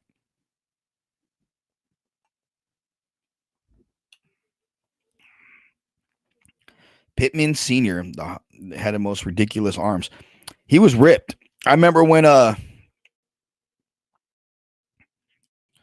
Sean Taylor spat on him. I remember that, and that was a man. I didn't. Sean Taylor was top two or three favorite players of all time for me. And man, I remember that game in his face. It was a playoff game. I was like, what the hell is he thinking? I got a really good Sean Taylor. Well, actually, I don't. My boy Terrell Lambert, former Raider safety. That's my little brother, right? Another one of my little bros. T Lamb has a very good Sean Taylor story, as does my boy Charles Ely. Ely played in this high school. Remember the Cali, Florida high school game? They played against each other. Well, he was in that game, and he was a receiver at the time. He ended up converting to DB, out to UNLV. And he came across the middle, and Sean Taylor annihilated him. And it's if you go back and watch that high school game, my boy Chuck Ely got lit up. Laugh about it today. It's great. We have a good laugh with that. A Juke out of ASU is another one. A Juke reminds me a little bit of he's a converted running back, and what I like about him is the fact that when he gets the ball in his hands, he runs. He runs like a running back, and the run after the catch is big with him. He can get out and go when he opens up. That's somebody that you can definitely pencil in as if you want to add some speed. Definitely does that. Killed folks at ASU, by the way. My boy Jaden Daniels tossed him to the rock this year. Did a hell of a job, by the way. I've known Jaden since he was a young kid. Different story, different time. Fire bro, I missed the show. Not getting the YouTube notifications when you go live. Don't appear in my subscription page or watch last night's show on Twitter. Best way, my Periscope is one way. It's my name at Joe Arrigo. I'll talk tonight about why the notifications aren't going out. I know, but that's been a problem with YouTube. In fact, he told me about it yesterday. There's some bigger name people that YouTube's having some issues. With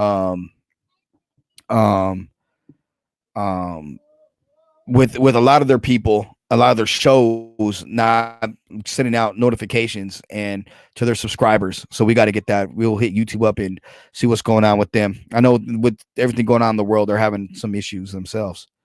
Can I elaborate my thoughts about Ruggs? You've heard that elite speed doesn't always translate. Yes and no. With Ruggs, and I talked about this with Chris earlier. We talked about over the phone. Um, in fact, well, I'll share some of the conversation. Basically, like what I was told from some scouts was a lot of what Ruggs does reminds them of a young Isaac Bruce, formerly of the Los Angeles and St. Louis Rams. Um, yeah, he's a 4.27 guy, and we all get caught up in that 40 time. But that doesn't necessarily mean he can't be a great receiver or isn't a great receiver. There's 3 other receivers on that roster that are probably going in the first round. Obviously, Jerry Jeudy, and there's 2 others that are underclassmen. So so Tua had his choice of who to throw the ball to.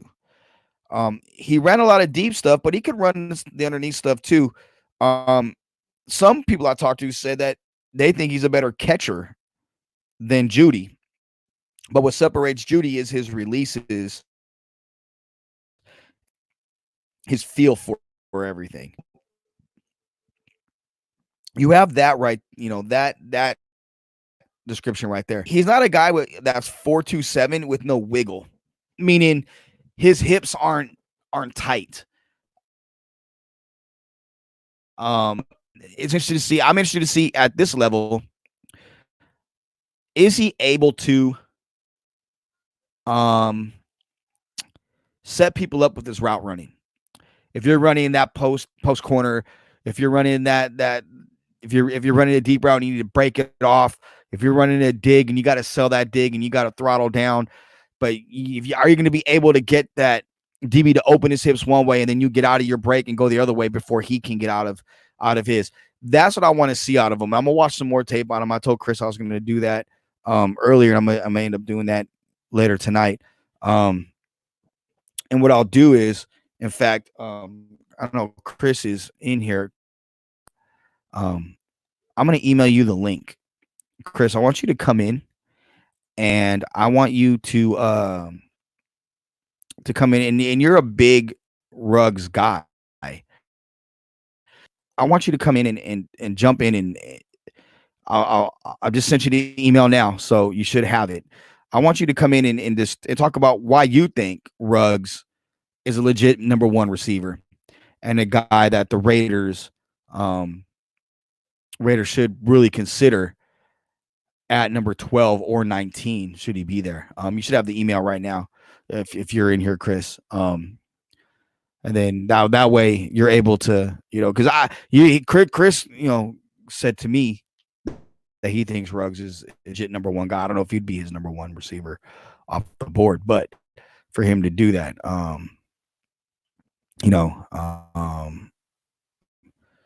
good. Chris will be a good guy to have with that. I'm gonna watch some more of him. I like Ruggs. Don't get me wrong. I've never not liked Ruggs. I think he's more than a speed guy, but his speed is what people get in their mind, and then people are fearful of guys that run 4.27s or 4.2 anythings, and all he is a 4.2 guy. All he is a speed guy. He's just Darius Hayward Bay, or he's just Willie Gault, or he's just insert just speed guy, and he's more than just that. He actually can be a legitimate receiver that runs the route tree. It's just a matter of whether or not he had the opportunity. I'm not sure if he had the opportunity at Alabama. I know some people believe he didn't because of the weapons that were around him and he was underutilized. So some people believe that, he's topped off. But again, the comp that I'm getting from everybody I talk to, a lot of the people I've talked to in the scouting industry in the NFL, is that he is a guy that is a lot like the former Ram, and I believe he's going into the Hall of Fame, Isaac Bruce. Ray Mackey says he just watched Hamler, and geez, yeah, he's a burner. Jets could take him at 11. The Jets could take him at 11. But I think the Jets have some big other needs, but they could be there at 11. Look, Jerry Jeudy could be the 3rd receiver off the board. Let's say at 9, Arizona takes CeeDee Lamb. At 11, the Jets Ruggs. Do you not take? Because at that point, you're not going to get one of the top 2 or 3 receivers, because somebody's going to, the 49ers will take them at 13. At that point, you have to take your receiver, I believe, especially the guy that universally, just about most scouts that I talk to believe is the top receiver in this class. I'm telling you, yeah, elite game speed. And the thing is, he's a redshirt sophomore. So he's 20 years old. Hamler is 20 years old. Elite game speed. I mean, it's game-changing speed. But again, the downfall with him is his speed. He's a legit guy. I like my receivers. Again, I bring up, if you don't take Judy, and let's say at 12 you take somebody else, Justin Jefferson at 19. Justin Jefferson at 19.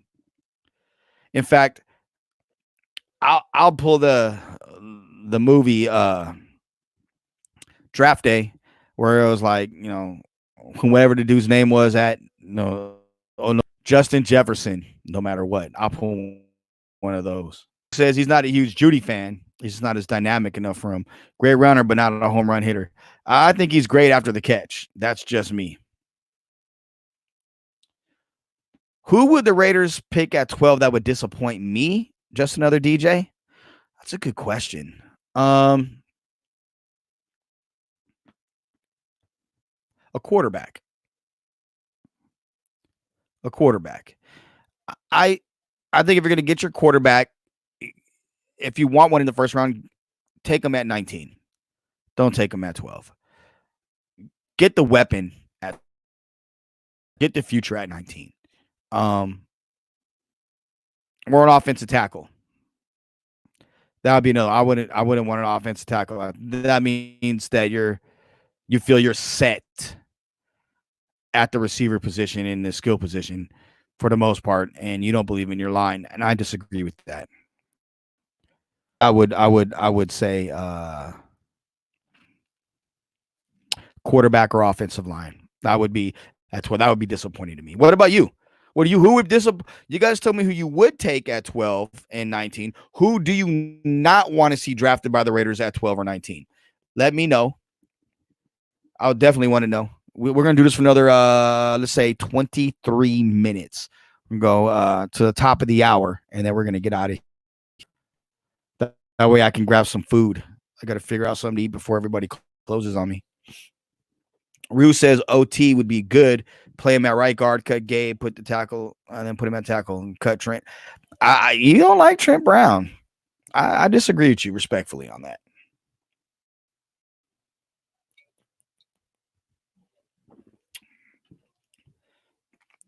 If you want a good offensive lineman, you got to pay for him.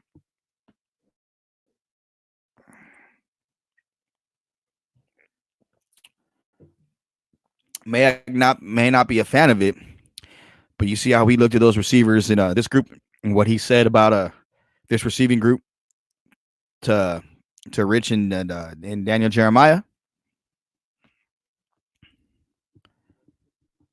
I'm just saying, keep that in mind.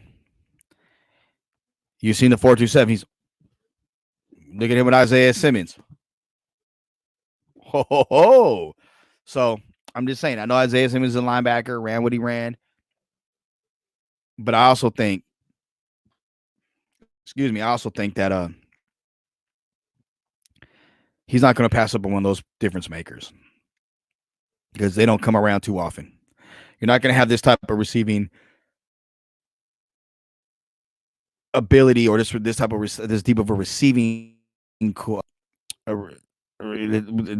deep draft with receivers next year, and you're gonna have to pay for one, which is gonna be a hell of a lot more expensive than what they pay for right now. DJ says anybody who's not Ruggs, Lamb, or Judy, a trade back. Well, all three are on the board too. If all three are on the board, I'd move back a couple spots, 100%. to accumulate more picks. I think that's smart. Um, so just another DJ is on board with whomever he wants a receiver no matter what. I got you. Chris, who you think they like at wide receiver? Check your email, Chris, and use Google Chrome. Who do I think? I don't know. I don't know. I'm gonna speculate. I'm gonna say Judy. Gruden likes precision route runners, and that's what Judy is. I think honestly, it's gonna go. If I had to go, if I'm trying to think like them preference wise, Judy, Lamb, and then Ruggs, because Lamb is a better route runner in scouts' eyes than Ruggs. That would be my guess.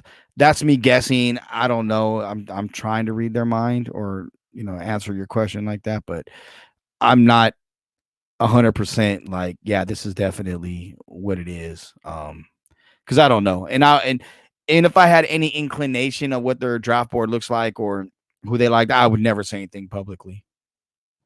If both Lamb and Judy were on the board at 12, who's the pick? Judy. He's more explosive than Lamb, better route runner, better releases. But Lamb has got better hands.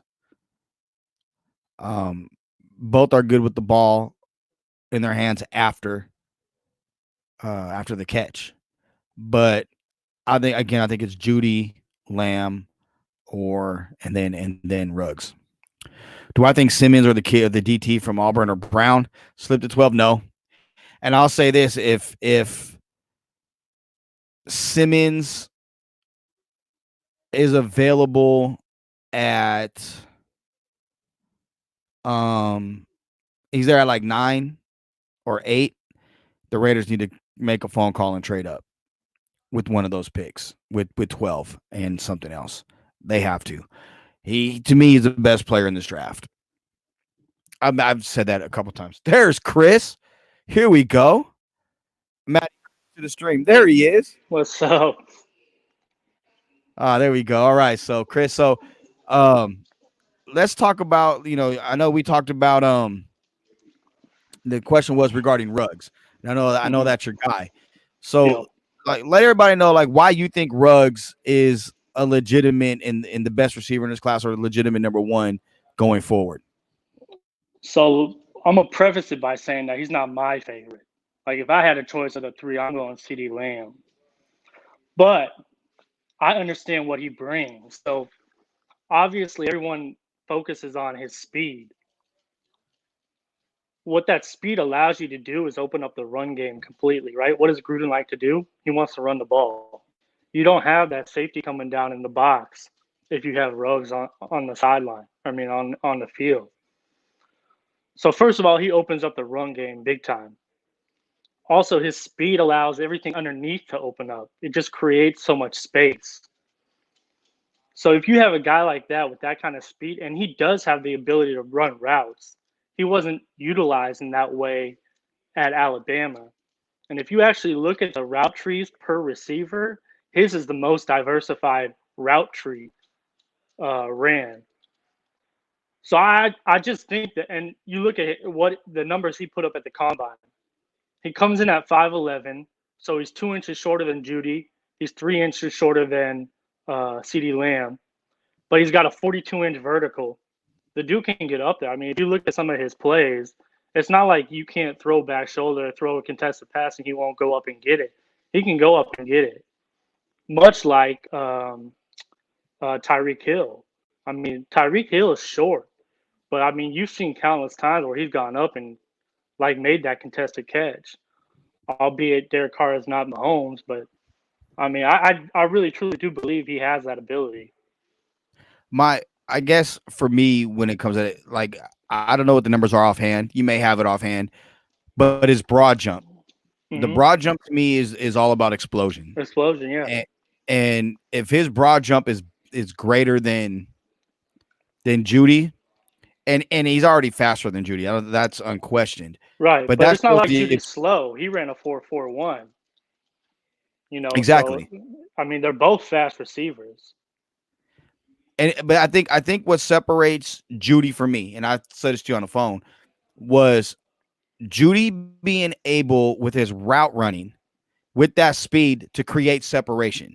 Like some Totally. guys have to use their speed to create separation. Hmm. That's Tyreek Hill. But when it Right. comes to route running, guys create separation with how precise route running they have. And when you couple that with their speed, that's what makes them exceptional and dangerous. And I think Hmm. that's what separates Judy from Ruggs for me personally.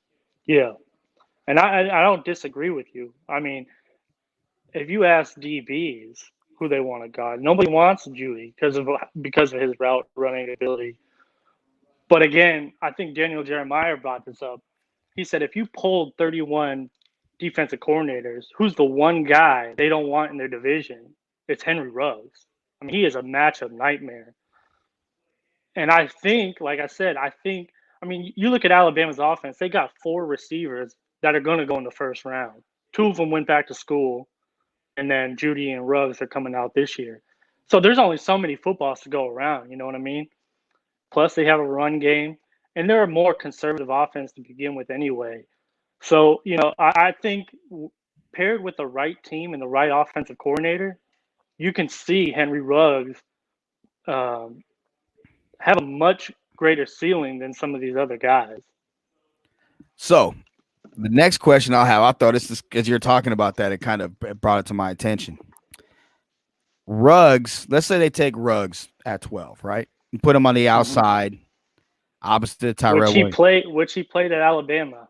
Right, right. And let's say in the third round you get Hamler from See, Penn State. I think he's going in the second. Oh, I do too. But teams Yeah, are going to shy away from him because he's 5'9" and change. yeah. But you give that type of speed in Gruden's offense. Hmm. Now you have something offensively that puts the teams teams now have to really work to stop Totally. them. Versus now they Hmm. can sit on routes because guys aren't as fast or whatnot. Hmm. Would Yeah, that be no doubt. something you do? No doubt. And then you look at Ruggs' explosive plays in college. A lot of them are slants where he gets that slant and he kills it. I mean, he beats the safety. It's right over the linebacker, and he gets in through that little gap, and no one's catching up to him once he gets going. No, So he outruns the angle. and what is John Gruden's offense? It's a lot of slants, a lot of cross, a lot of short intermediate things. Derek Carr does not throw the ball very long right now. It's all short and intermediate. You want someone that when they get the ball in their hands can create an explosive play. And like I told you earlier, Henry Ruggs is that yak god. I mean, like you put the ball in his hands and he's going after. You know what I mean? He's getting those yards after catch. So what to you would separate, let's say, Ruggs, Judy, and Lamb from a Justin Jefferson? So Justin Jefferson, if you go back to 2018, they used him a lot on the outside. He wasn't as productive. When you bring in Joe Brady, he moves him into the slot. If you look at these receivers that are putting up these gaudy numbers in college, it's all coming out of the slot because it's a mismatch nightmare. You know what I mean? And that's where Henry Ruggs wasn't playing. That's where Judy was. So Judy has the big numbers. I'm saying you move around Ruggs, you use him in the slot on the outside. Those numbers can, grow in the NFL, whereas they may have been a little bit more pedestrian in college. But I think with Jefferson, I think he ran a lot faster than people thought. I don't think they thought he was that fast. Nah, You know, my my my so I'd my be guys interested my guys out there at the combine thought he was a 4.5 guy, for sure. and I was talking with a scout from an NFC team. We were texting each other during the combine, and when he ran the 4.41, Right, he didn't he just was run a like, 4.4; he ran a low 4.4. "Yeah, that's what I'm saying." Like it's 4.41. He said he just made himself a shit ton of money, bro. And I was Hmm. like, "No doubt." Yeah, And he yeah, goes, "You're right about him." I think to me, I know Judy is number one. He was my number one receiver going into this. yeah. And I think that's why I haven't got off him because I'm stuck on it. He's my number one guy. But Jefferson was a guy that I liked more in college Hmm. because this year, what he was doing against the elite level competition, he took AJ Terrell to task in the national Yeah, championship game, and him that and guy was Jamar Chase. exactly, and he was looked upon as a first round pick, and AJ Mm-hmm. was going into that game, and then it made a lot of evaluators go back and look and say, what the hell did this guy just do to him? I mean, now we have to sit back and reevaluate this film. So Right. that spoke volumes to me. Then for him to run what he ran, it was like, oh hell yeah, this is exactly what's going to happen at the NFL, especially from the slot. And you put him in an offense, let's say even in Gruden's offense, running him from the slot, or a Mm-hmm. Matt LaFleur, even a Kyle Shanahan in San Francisco. That's just going to make this guy a ton of money. Right. It's funny because before the combine, I equated him a lot to your guy, Devontae Adams. You know, a clean route runner, a dude that's going to make contested catches. That's who I comped him to. But when he ran that 4.41, that definitely surprised me a lot. So it may, maybe he can be used more outside. Um, and from hearing people talk about him, what people are reporting, um, it sounds like not only is he a great receiver, but he's the dude in the room that everyone looks up to. You have Yep. that phenom in Jamar Chase, but it's really Jefferson that's controlling that room and what people look up to.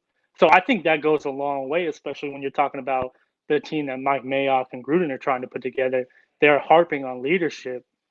Well, it sounds like Jefferson exudes that big time. Would you be pissed if he was the pick at 12?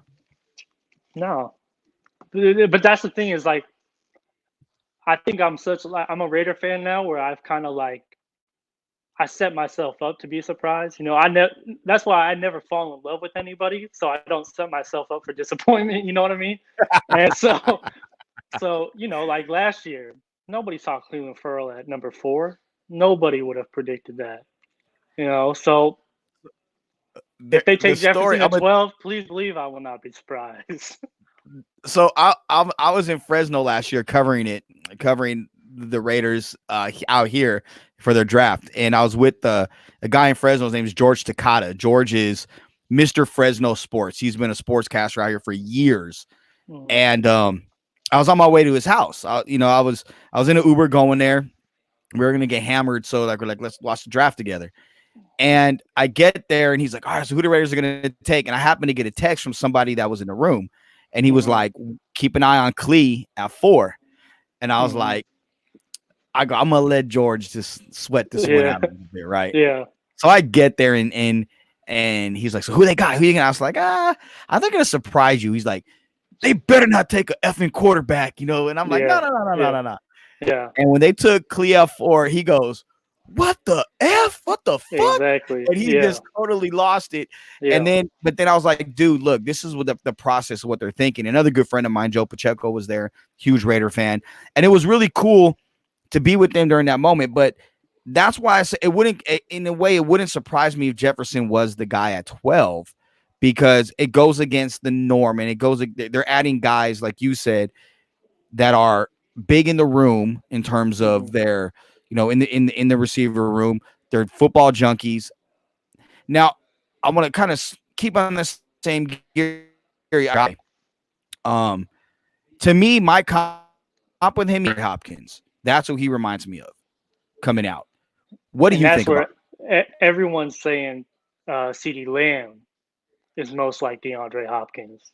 That's the comp that everyone's giving CeeDee Lamb. Um, I think it'll be interesting because I don't think he'll be utilized the same way as he was in college, with Jefferson. I don't think, especially if he goes to the Raiders, they have their slot guy in Renfro, ideally. They're really looking for that outside guy that could complement Tyrell Williams. So I don't know. I don't know if Jefferson's going to be that fit. The only thing So, that worries me too is, but I do like the leadership point, and that's what I think kind of worries me about Judy is I'm not sure he's that guy. You know what I mean? I mean, you look at so his Instagram videos, but I'm telling you, like, I don't need another headache at receiver. TQ said when we were doing the show with Knight a couple weeks ago, and anonymous Raider Knight. I don't know where Knight is. I know where he's at. He's probably with his family right now. But when we were doing the show with him, he said, TQ said something to the effect of, my problem with Alabama wide receivers is their head's not always in it.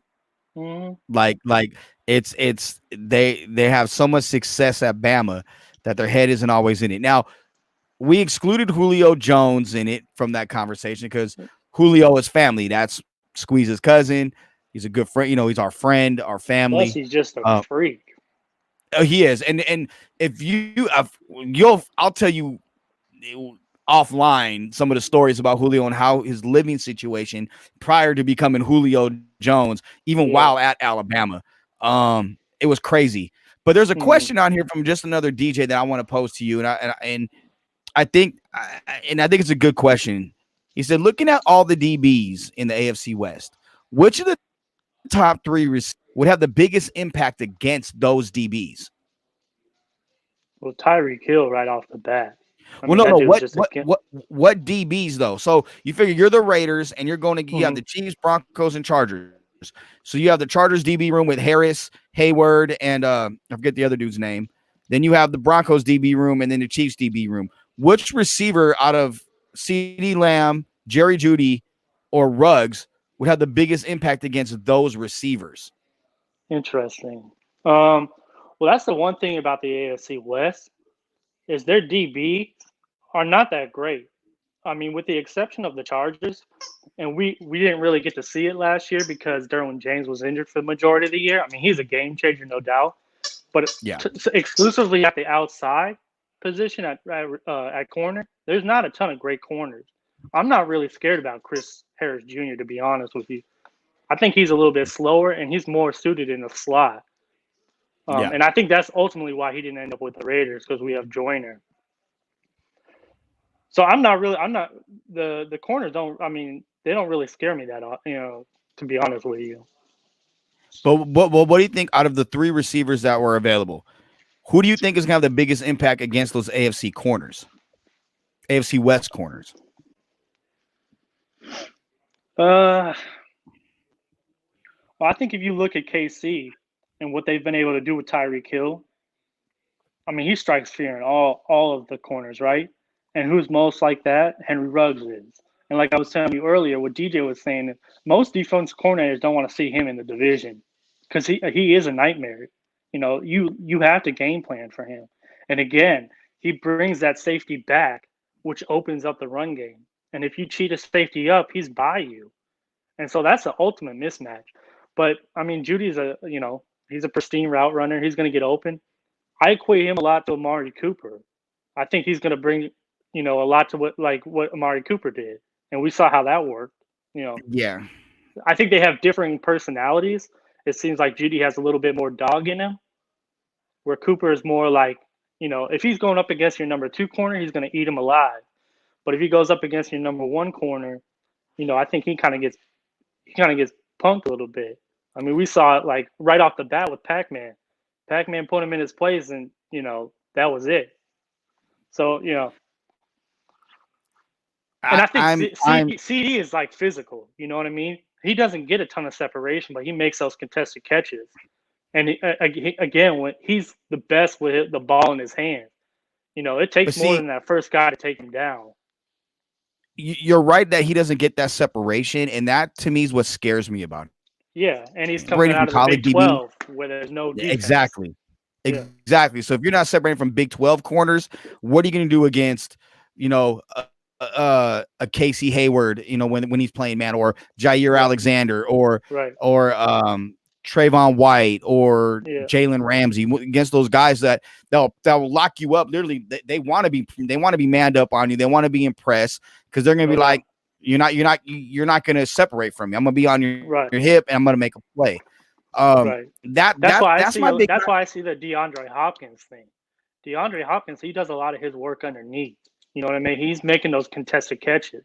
And I think CeeDee Lamb has that potential. And again, once you get the ball in his hands, usually takes more than that first guy to bring him down.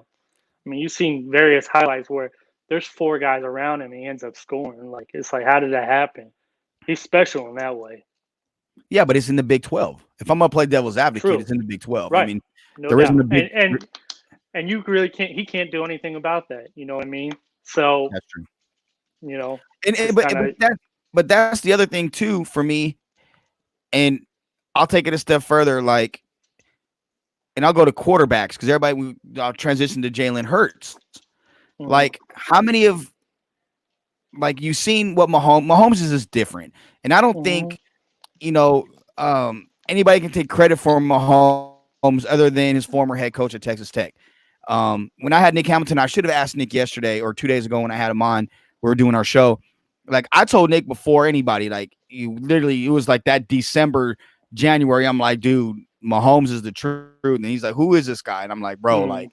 I've been on Mahomes for a minute, Right. and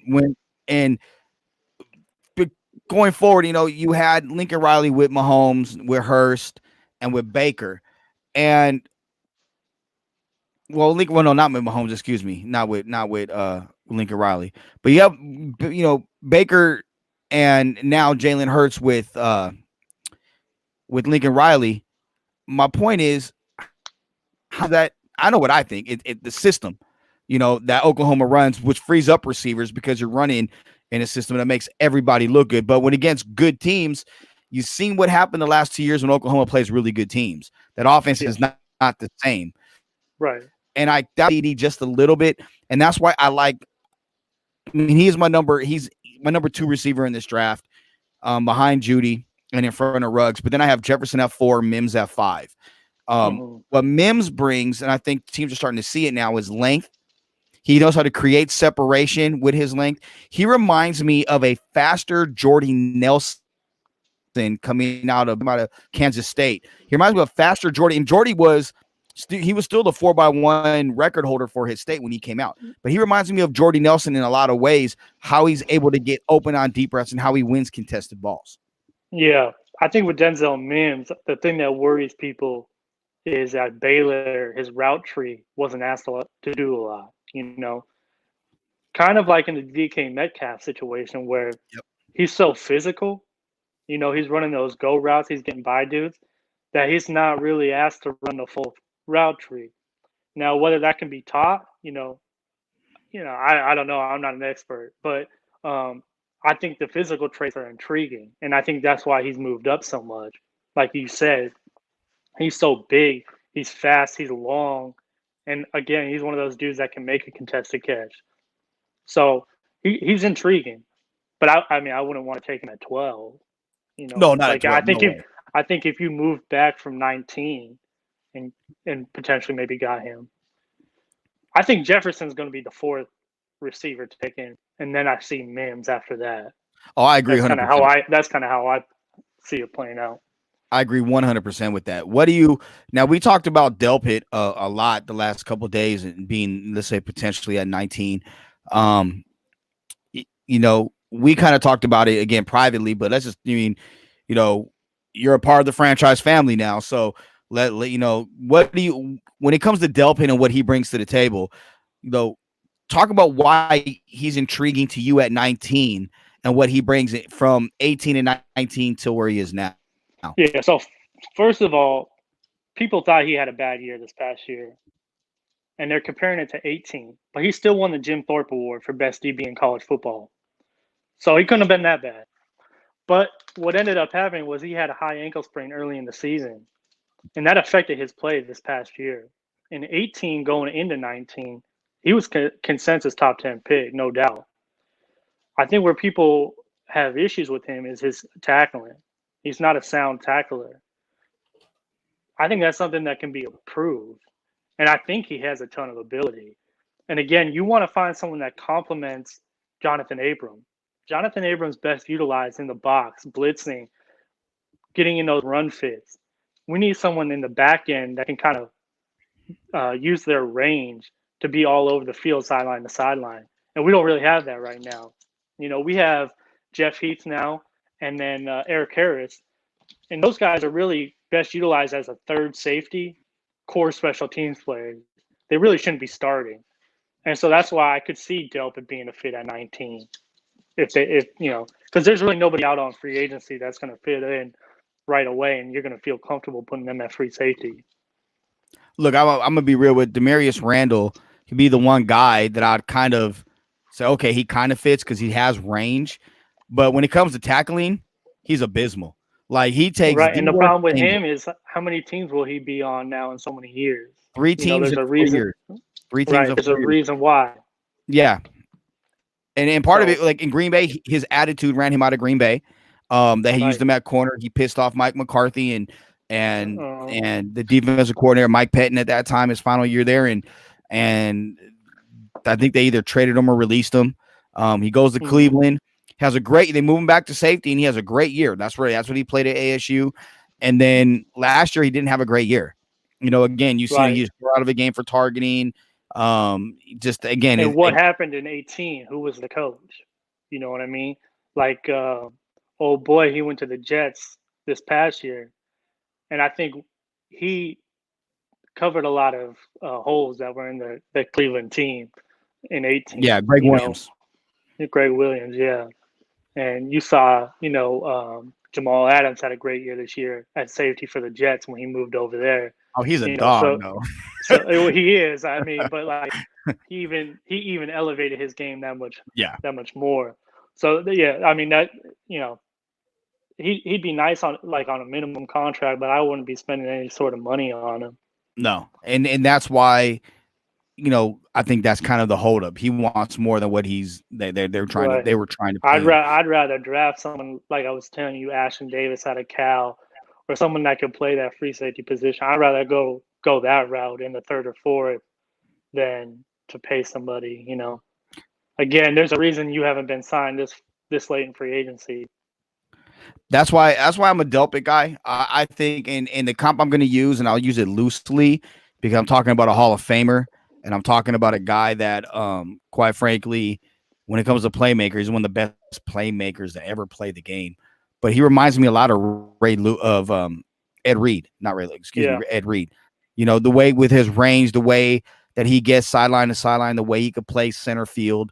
You could put him over a tight end. He could cover if need be. yeah, You know, at the end of the day, there's a lot of Ed Reed in his game. And with a guy like Abram in front of him, that would complement both of them. It'll allow Delpit to do what he does best, and it right. will allow Abram to do what he does best. And I think you kind of seen that with Carl Joseph last year a little bit, but He not as improved. much He as improved last year. He improved a lot, and it was too bad he got injured because he was improving in that. Because I think they were sour on him in the beginning, and I thought he improved a lot more as the year was going on. But at the end of the day, he got injured, and and I don't think it was a coincidence the defense fell off after that too. that's true. That's true. And even with that, the question is, would Chin be available? Do we think Chin's going to be available at 81 because he's got a ton of hype right now? But even if he's available in the third, he's not that type of safety. I mean, his measurables are almost nearly exact with Isaiah Simmons. You don't want that guy playing on the back end. You want that guy around the line of scrimmage to be able to make those plays. So I don't really see Chin as a free safety type. And I know the Raiders talk about they use their safeties interchangeably. There's no free safety or strong safety. But at the end of the day, you want two safeties that complement one another. You don't want two similar type safeties, if you know what I mean. Well, I think with that, in today's NFL, you kind of could use a guy like that on your defense. I mean, that's the way the NFL is going. You look at a lot of the teams, and they have a safety kind of playing a linebacker position. Yeah, and that's And where like, I see Abram. yeah, exactly. I think I would agree with that. Um, Someone said Willie Gay Jr. has had the fourth best performance among all attendees at the combine. Well, yeah, he's I a mean, dude dog, you flew. know. Right. He flew. I mean, he ran a 4.40 at what 230, 225 pounds. I mean, Yeah. I would not be mad if they got him in the third, but I think he could conceivably go into the second too. I know that combine made him fly up some draft boards. I know you talked about the Well, off-field stuff, and that's the only concern. yeah, well, then that's the saying. The numbers he put up were some of the best numbers, but I think where he wowed a lot of people was inside the interviews. You know, talking to Right. people that I talked to, he blew people away. Yeah. Um, I don't And know he if played Chin's in going to the be SEC, so he's tested. You know what I mean? It's not like he played in exactly. some lackluster division. I was talking to Ben Albright earlier, and Ben and I were having a conversation about Chin, and he seems to think that if Ruggs is available as well as Chin, those are the Broncos' first 2 draft picks. I could see it. I could see Chin going in a second. That's kind of where I see it. Him and Duggar, Kyle Duggar. He was in the Senior Bowl. He's a Division III player, and I know he impressed a lot of people at the Senior Bowl. I think both those 2 guys are going to go in the second round. So unless the Raiders get into the second round some way or somehow, I don't think either player is going to be available to them in the third. Well, the name I think all Raider fans, and I forget the guy's name, but he's a quarterback out of James Madison. We talked about him earlier. You talking about FIU, James Morgan? James Morgan, FIU. That's correct. Yeah, Yeah. he's the guy. Round 4, round 5. Yeah. He's a guy to keep an eye on. He blew them away at the Shrine game. Yeah. And then he went to the Senior Bowl. Yeah, Senior Bowl, and he just blew people away at the Shrine game. He was the best quarterback. Senior Bowl, he did well. He got invited after the Shrine game. That happened to my brother. That happened to my brother Brack. Usually he was at the Shrine game. Like the top 2 players or something, and they'll bring them on to the Senior Bowl after the Shrine game. Exactly, and he's a guy that, again, that's why I don't think a quarterback's gonna be drafted early, because I think they like him enough to, let's say, round 4, take him with that 4th round pick, and then that opens the door to see what he has in camp. No doubt. And then next, if Carr's not the guy, if Mariota's not the guy, you have him, and you have a guy next year that you know, let's say they shit the bed for whatever reason. The Raiders have a chance. Let's say it is a Trevor Lawrence or a Justin. Don't get my hopes up with Tyler Lawrence. Really? That's your guy? That's your guy? Oh, golly. He's going number 1 next year, no doubt. Yeah, he's Justin Fields is the other guy that some people think he's go 1-2. Not a big Fields guy for what it's worth. I don't like the attitude. I got told a story from a former University of Florida coach who's a really close friend, one of my best friends in the world.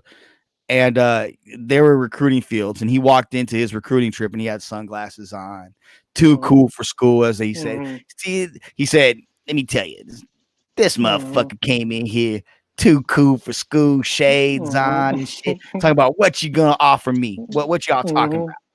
I said, shit, you're a slapdick. Get the fuck out of here. That's the exact word, and he goes, but he goes, Lawrence, oh, he's a dude. He's a fucking dude. And I agree. I think people knew he could throw the ball, and I think he showed them he's able to run the ball too. That Ohio State game opened eyes. Yeah, I mean, the dude's fast. Once he gets going, he can run big time. But I do think Morgan is a guy that I think the Raiders big time interest in, and they're trying to temper it. And if you think about it right now, the Raiders have 5 quarterbacks under contract. Yeah. So it's not like it's a pressing issue. I mean, albeit, at least 3 of those are, journeyman quarterbacks. But, I mean, needless to say, they've got 5 under contract right now. Yeah. You know what I mean? So it's not like they have to go out and get a guy. Yeah, Deshaun Kaiser. Okay, whatever. Peterman. Peterman. Good fucking throw, Peterman. We got Mike Glenn on, the neck, the human neck Glennon. We got DC Derek Carr. So Rodney Jenkins has a question. It's a good question for us. So he says, the way the Raiders attack free agency and try to sign a safety that re-signed with the 49ers. So that was Jimmy. And went after 3 corners. Would we be surprised if the Raiders' first 2 picks were a safety and a corner? I told you, that's what I think they said. I mean, they went after at least 3 number 1 corners, which tells me that they feel like they need to improve that position group. And that's why I told you at 12, I really could see them going after CJ Henderson. He's tall, he's fluid, he's fast, he closes on dudes super quick. The issue with him has been as a tackler, and he gets punked sometimes by more physical receivers. And so, I could honestly see them going 12 at corner, because I think it goes Okuda's number 1 at a tier on his own. Then it goes CJ Henderson, and then there's a fall off after that.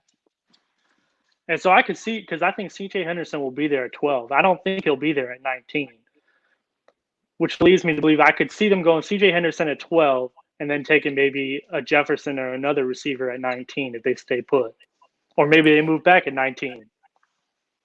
I could see that. I could even see, to be honest, I could see a CJ Henderson or a Fulton at 12 Yeah, and even a Delpit at 19, and then finding a way to move back in, let's say offer 2/3, get back in round 2 early or at some point, and then get the next best available receiver. If it's, let's just say Mims is available, or yeah, if it is a Jefferson, which I don't think he'll be there, but one of those types. But I also think that this DB, the DB that I'm really high on, I want to say his first name is Hassan, but his last name is Hand, out of Temple.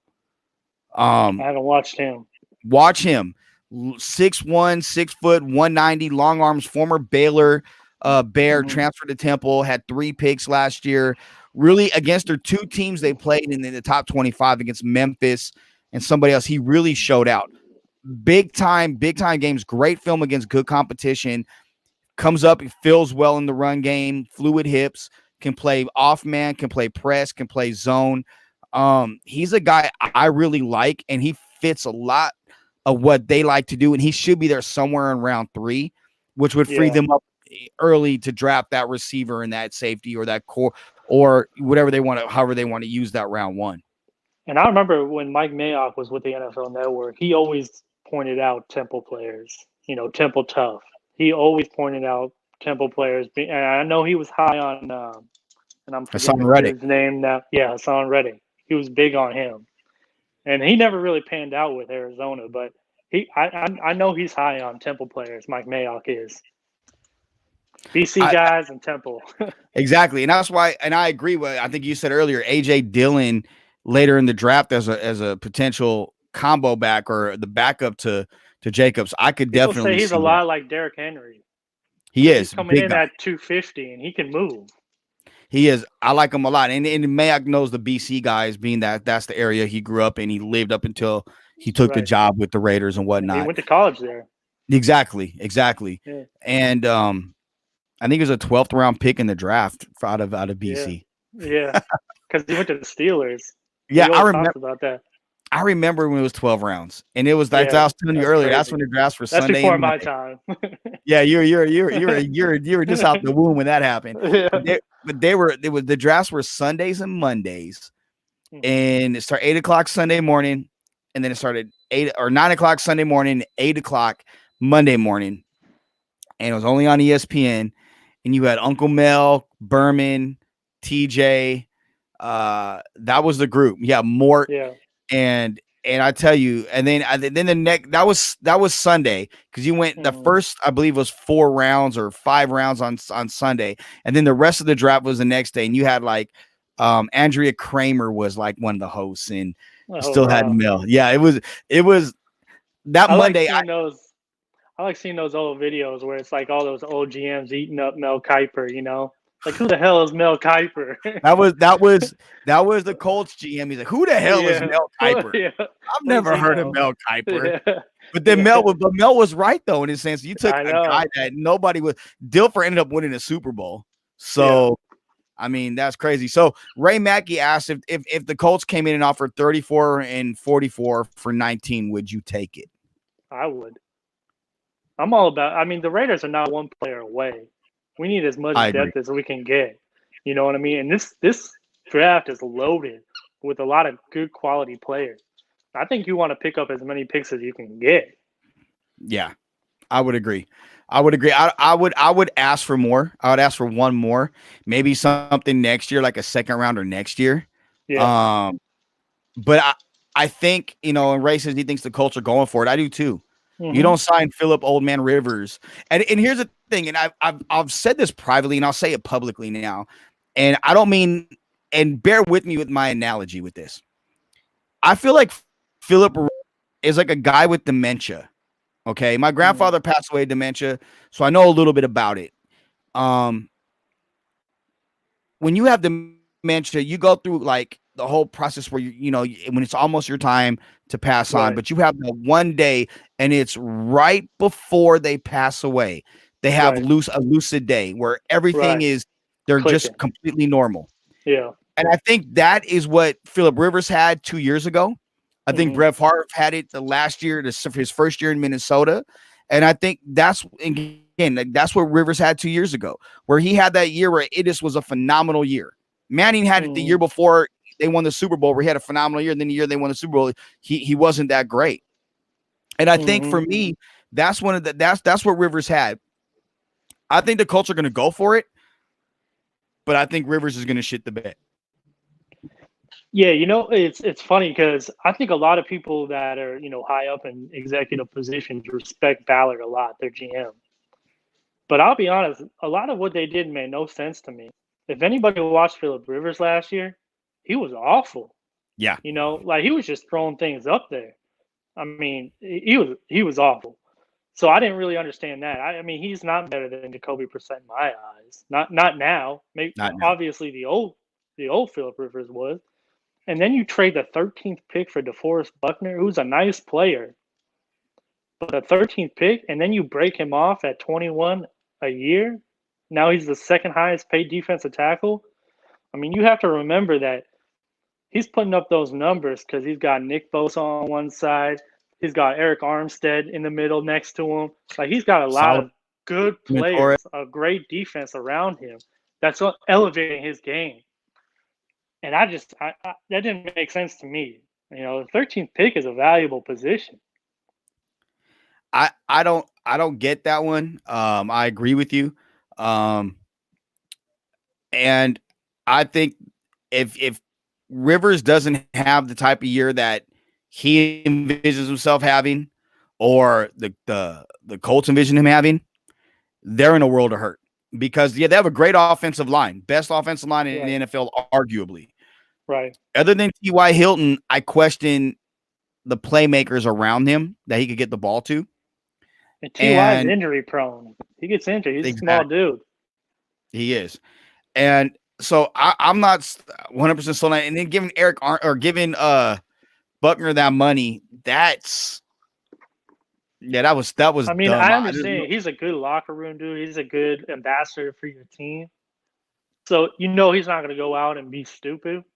But at the same time, like you know, they could have gotten Javon Kinlaw at 13 and saved themselves a ton of money. And they're yeah, comparable players. but I think what they're thinking I mean, about they're is going all they in. I mean, not just all in, but they know the biggest weakness on that defense in their mind is the size in the middle up front. They have right. smaller guys and they want to get bigger in the middle up front. And I think that's what they were really trying to do. Just DJ says, do you think the Raiders are satisfied with the depth at defensive end without Crosby? The position is worrisome. I don't I think so. I see. I would. I mean, we got Crosby right, and he had 10 sacks last year. We'll see if he can repeat that. I'm hoping he can. I'm hoping Furl can take a step, but I don't think Furl's ever going to be a big sack guy. I think you could hope for between 6 and 8 sacks a year. They got NASA. We'll see what he can do. I mean, I watched him on Hard Knocks. I don't know a ton about him. He seems like an energy guy, but outside of those three, um, and two of them are questionable. There's not a ton of talent around there. So I I think was kind of hoping they'd go after the dude that signed with Chicago, Robert Quinn, but he got broke off. He got broke off by Chicago. I couldn't believe that. Hey, but you know what that tells me? That Mac needs help. Yeah, no Because doubt. Yeah, the bottom line is, and I've said this for year, even before the Raiders traded Mac, yeah, that if you go back and watch him against, and I watched him a lot against Green Bay, and it's in general, his biggest games came against when Deshaun Kaiser was at quarterback, and it was for a half. And then he disappears. And you look, he was invisible the rest of the game. Every time the final week they played Seattle, the second half, the first half he was invisible. Second half he made plays. He makes plays against shitty teams teams that Right. aren't as good. And that's where he'll get 2 or 3 sacks or forced fumble. He'll have 2 or 3 of those games. He gets 8, between 7 and 10 and 11 sacks, whatever the case may be. And then against really good offensive lines, Green Bay single covered him the entire time. Right. He was against Bulaga or against Bakhtiari. That was Right. it. They shut him down. So I think the Bears see that and they know they need help. They need to give him help.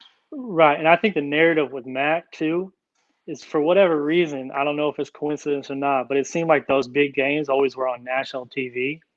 So then you get the backlash of, God, the Raiders are so stupid for doing that, blah blah blah blah blah, because that's everybody's watching that game. You know what I mean? But I mean, at the end of the day, he had what less sacks than Crosby, and I mean, sacks aren't the end all be all stat, but you get 2 firsts. I mean, they got a good deal for him, and they didn't have to pay the 25 million a year. And I mean, that's a lot of money to be paying one player on defense. Yeah, and I'll take it a step further. When you offered him 22 Right. and he declined it Right. And because if he you wanted you more than you know Aaron more Donald. about that stuff than I do, like I'm Yeah, not I'm saying, privy to all those, well, that's what happened. The Raiders made him an offer that made him would have been the second highest paid defensive player in the NFL. He Right. declined it, and at that point, John, Reggie, and Mark Davis said, "We need to move on because you just don't want to be here at this point. Right. We're not going to. You're not Aaron Donald, and he's not. Aaron Donald is the No. most disruptive defensive player in the NFL. Right. You're not Aaron Donald, and you're getting paid like it. You're getting, and they know more about what they've seen on film. And yeah, it was a Reggie pick and everything, but still." It just did. At that point, it didn't matter. They were ready to move on from him because he literally shit on the offer that they had, quite Right. And frankly. And Aaron you, Donald's in a league of his own. When you can apply the pressure from inside at the defensive tackle position and put up the sack numbers that a defensive end might, or even greater, that truly is valuable because I mean the quickest way to the quarterback is straight ahead. exactly. And at the end of the day, you got Josh Jacobs for it, which made your Mm-hmm. offense better. Look, with Cleveland Farrell, Clee was asked to do a lot of things that he wasn't asked to do at Clemson. And he played a different position, quite frankly.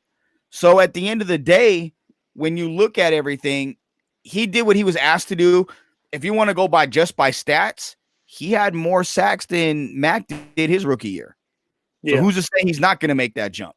Right. And I think for them, he was a high floor, low ceiling kind of guy, someone that you could build a culture around.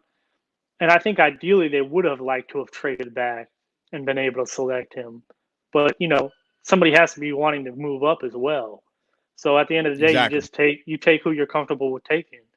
And I hope, like I said, I think Furley, he's going to be like an 8 sack kind of guy. I don't think he's ever going to be a huge sack, but he's great against the run. Um, I mean, he's not going to be that 15 sack a year kind of guy. But if you got that on the other side, you're getting 10 to 15 sacks on the other Well, side. that's what we hope. Exactly. And you're getting interior pressure. And it's not Right. necessarily just about sacks, it's also about disruption. Can you disrupt the Correct. quarterback and create enough pressure for him to put a ball in the air that could potentially be intercepted or your defense can make a game-changing play from? Right. And I think that's the big thing is like stats are a very misleading number. You really want to focus on quarterback pressures.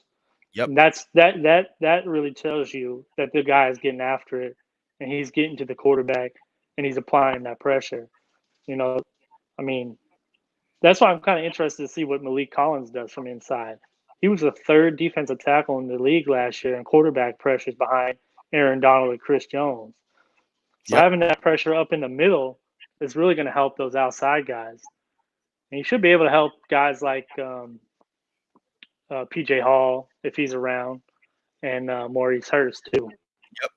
Absolutely. Well, Chris, I want to thank you for jumping on, bro. I'm going to give you a call in just a few minutes. That's going to be it for tonight, folks. We went 2.5 hours Raider talk. We'll do it again tomorrow. I'll see what's up at night. See if we can get Night on. I'll see if I can get Vinny Bonsignor or somebody on as well. Again, that's Chris. Chris is new to the franchise family. I'm excited about it. Very pumped about it. And great job today, brother. I appreciate you.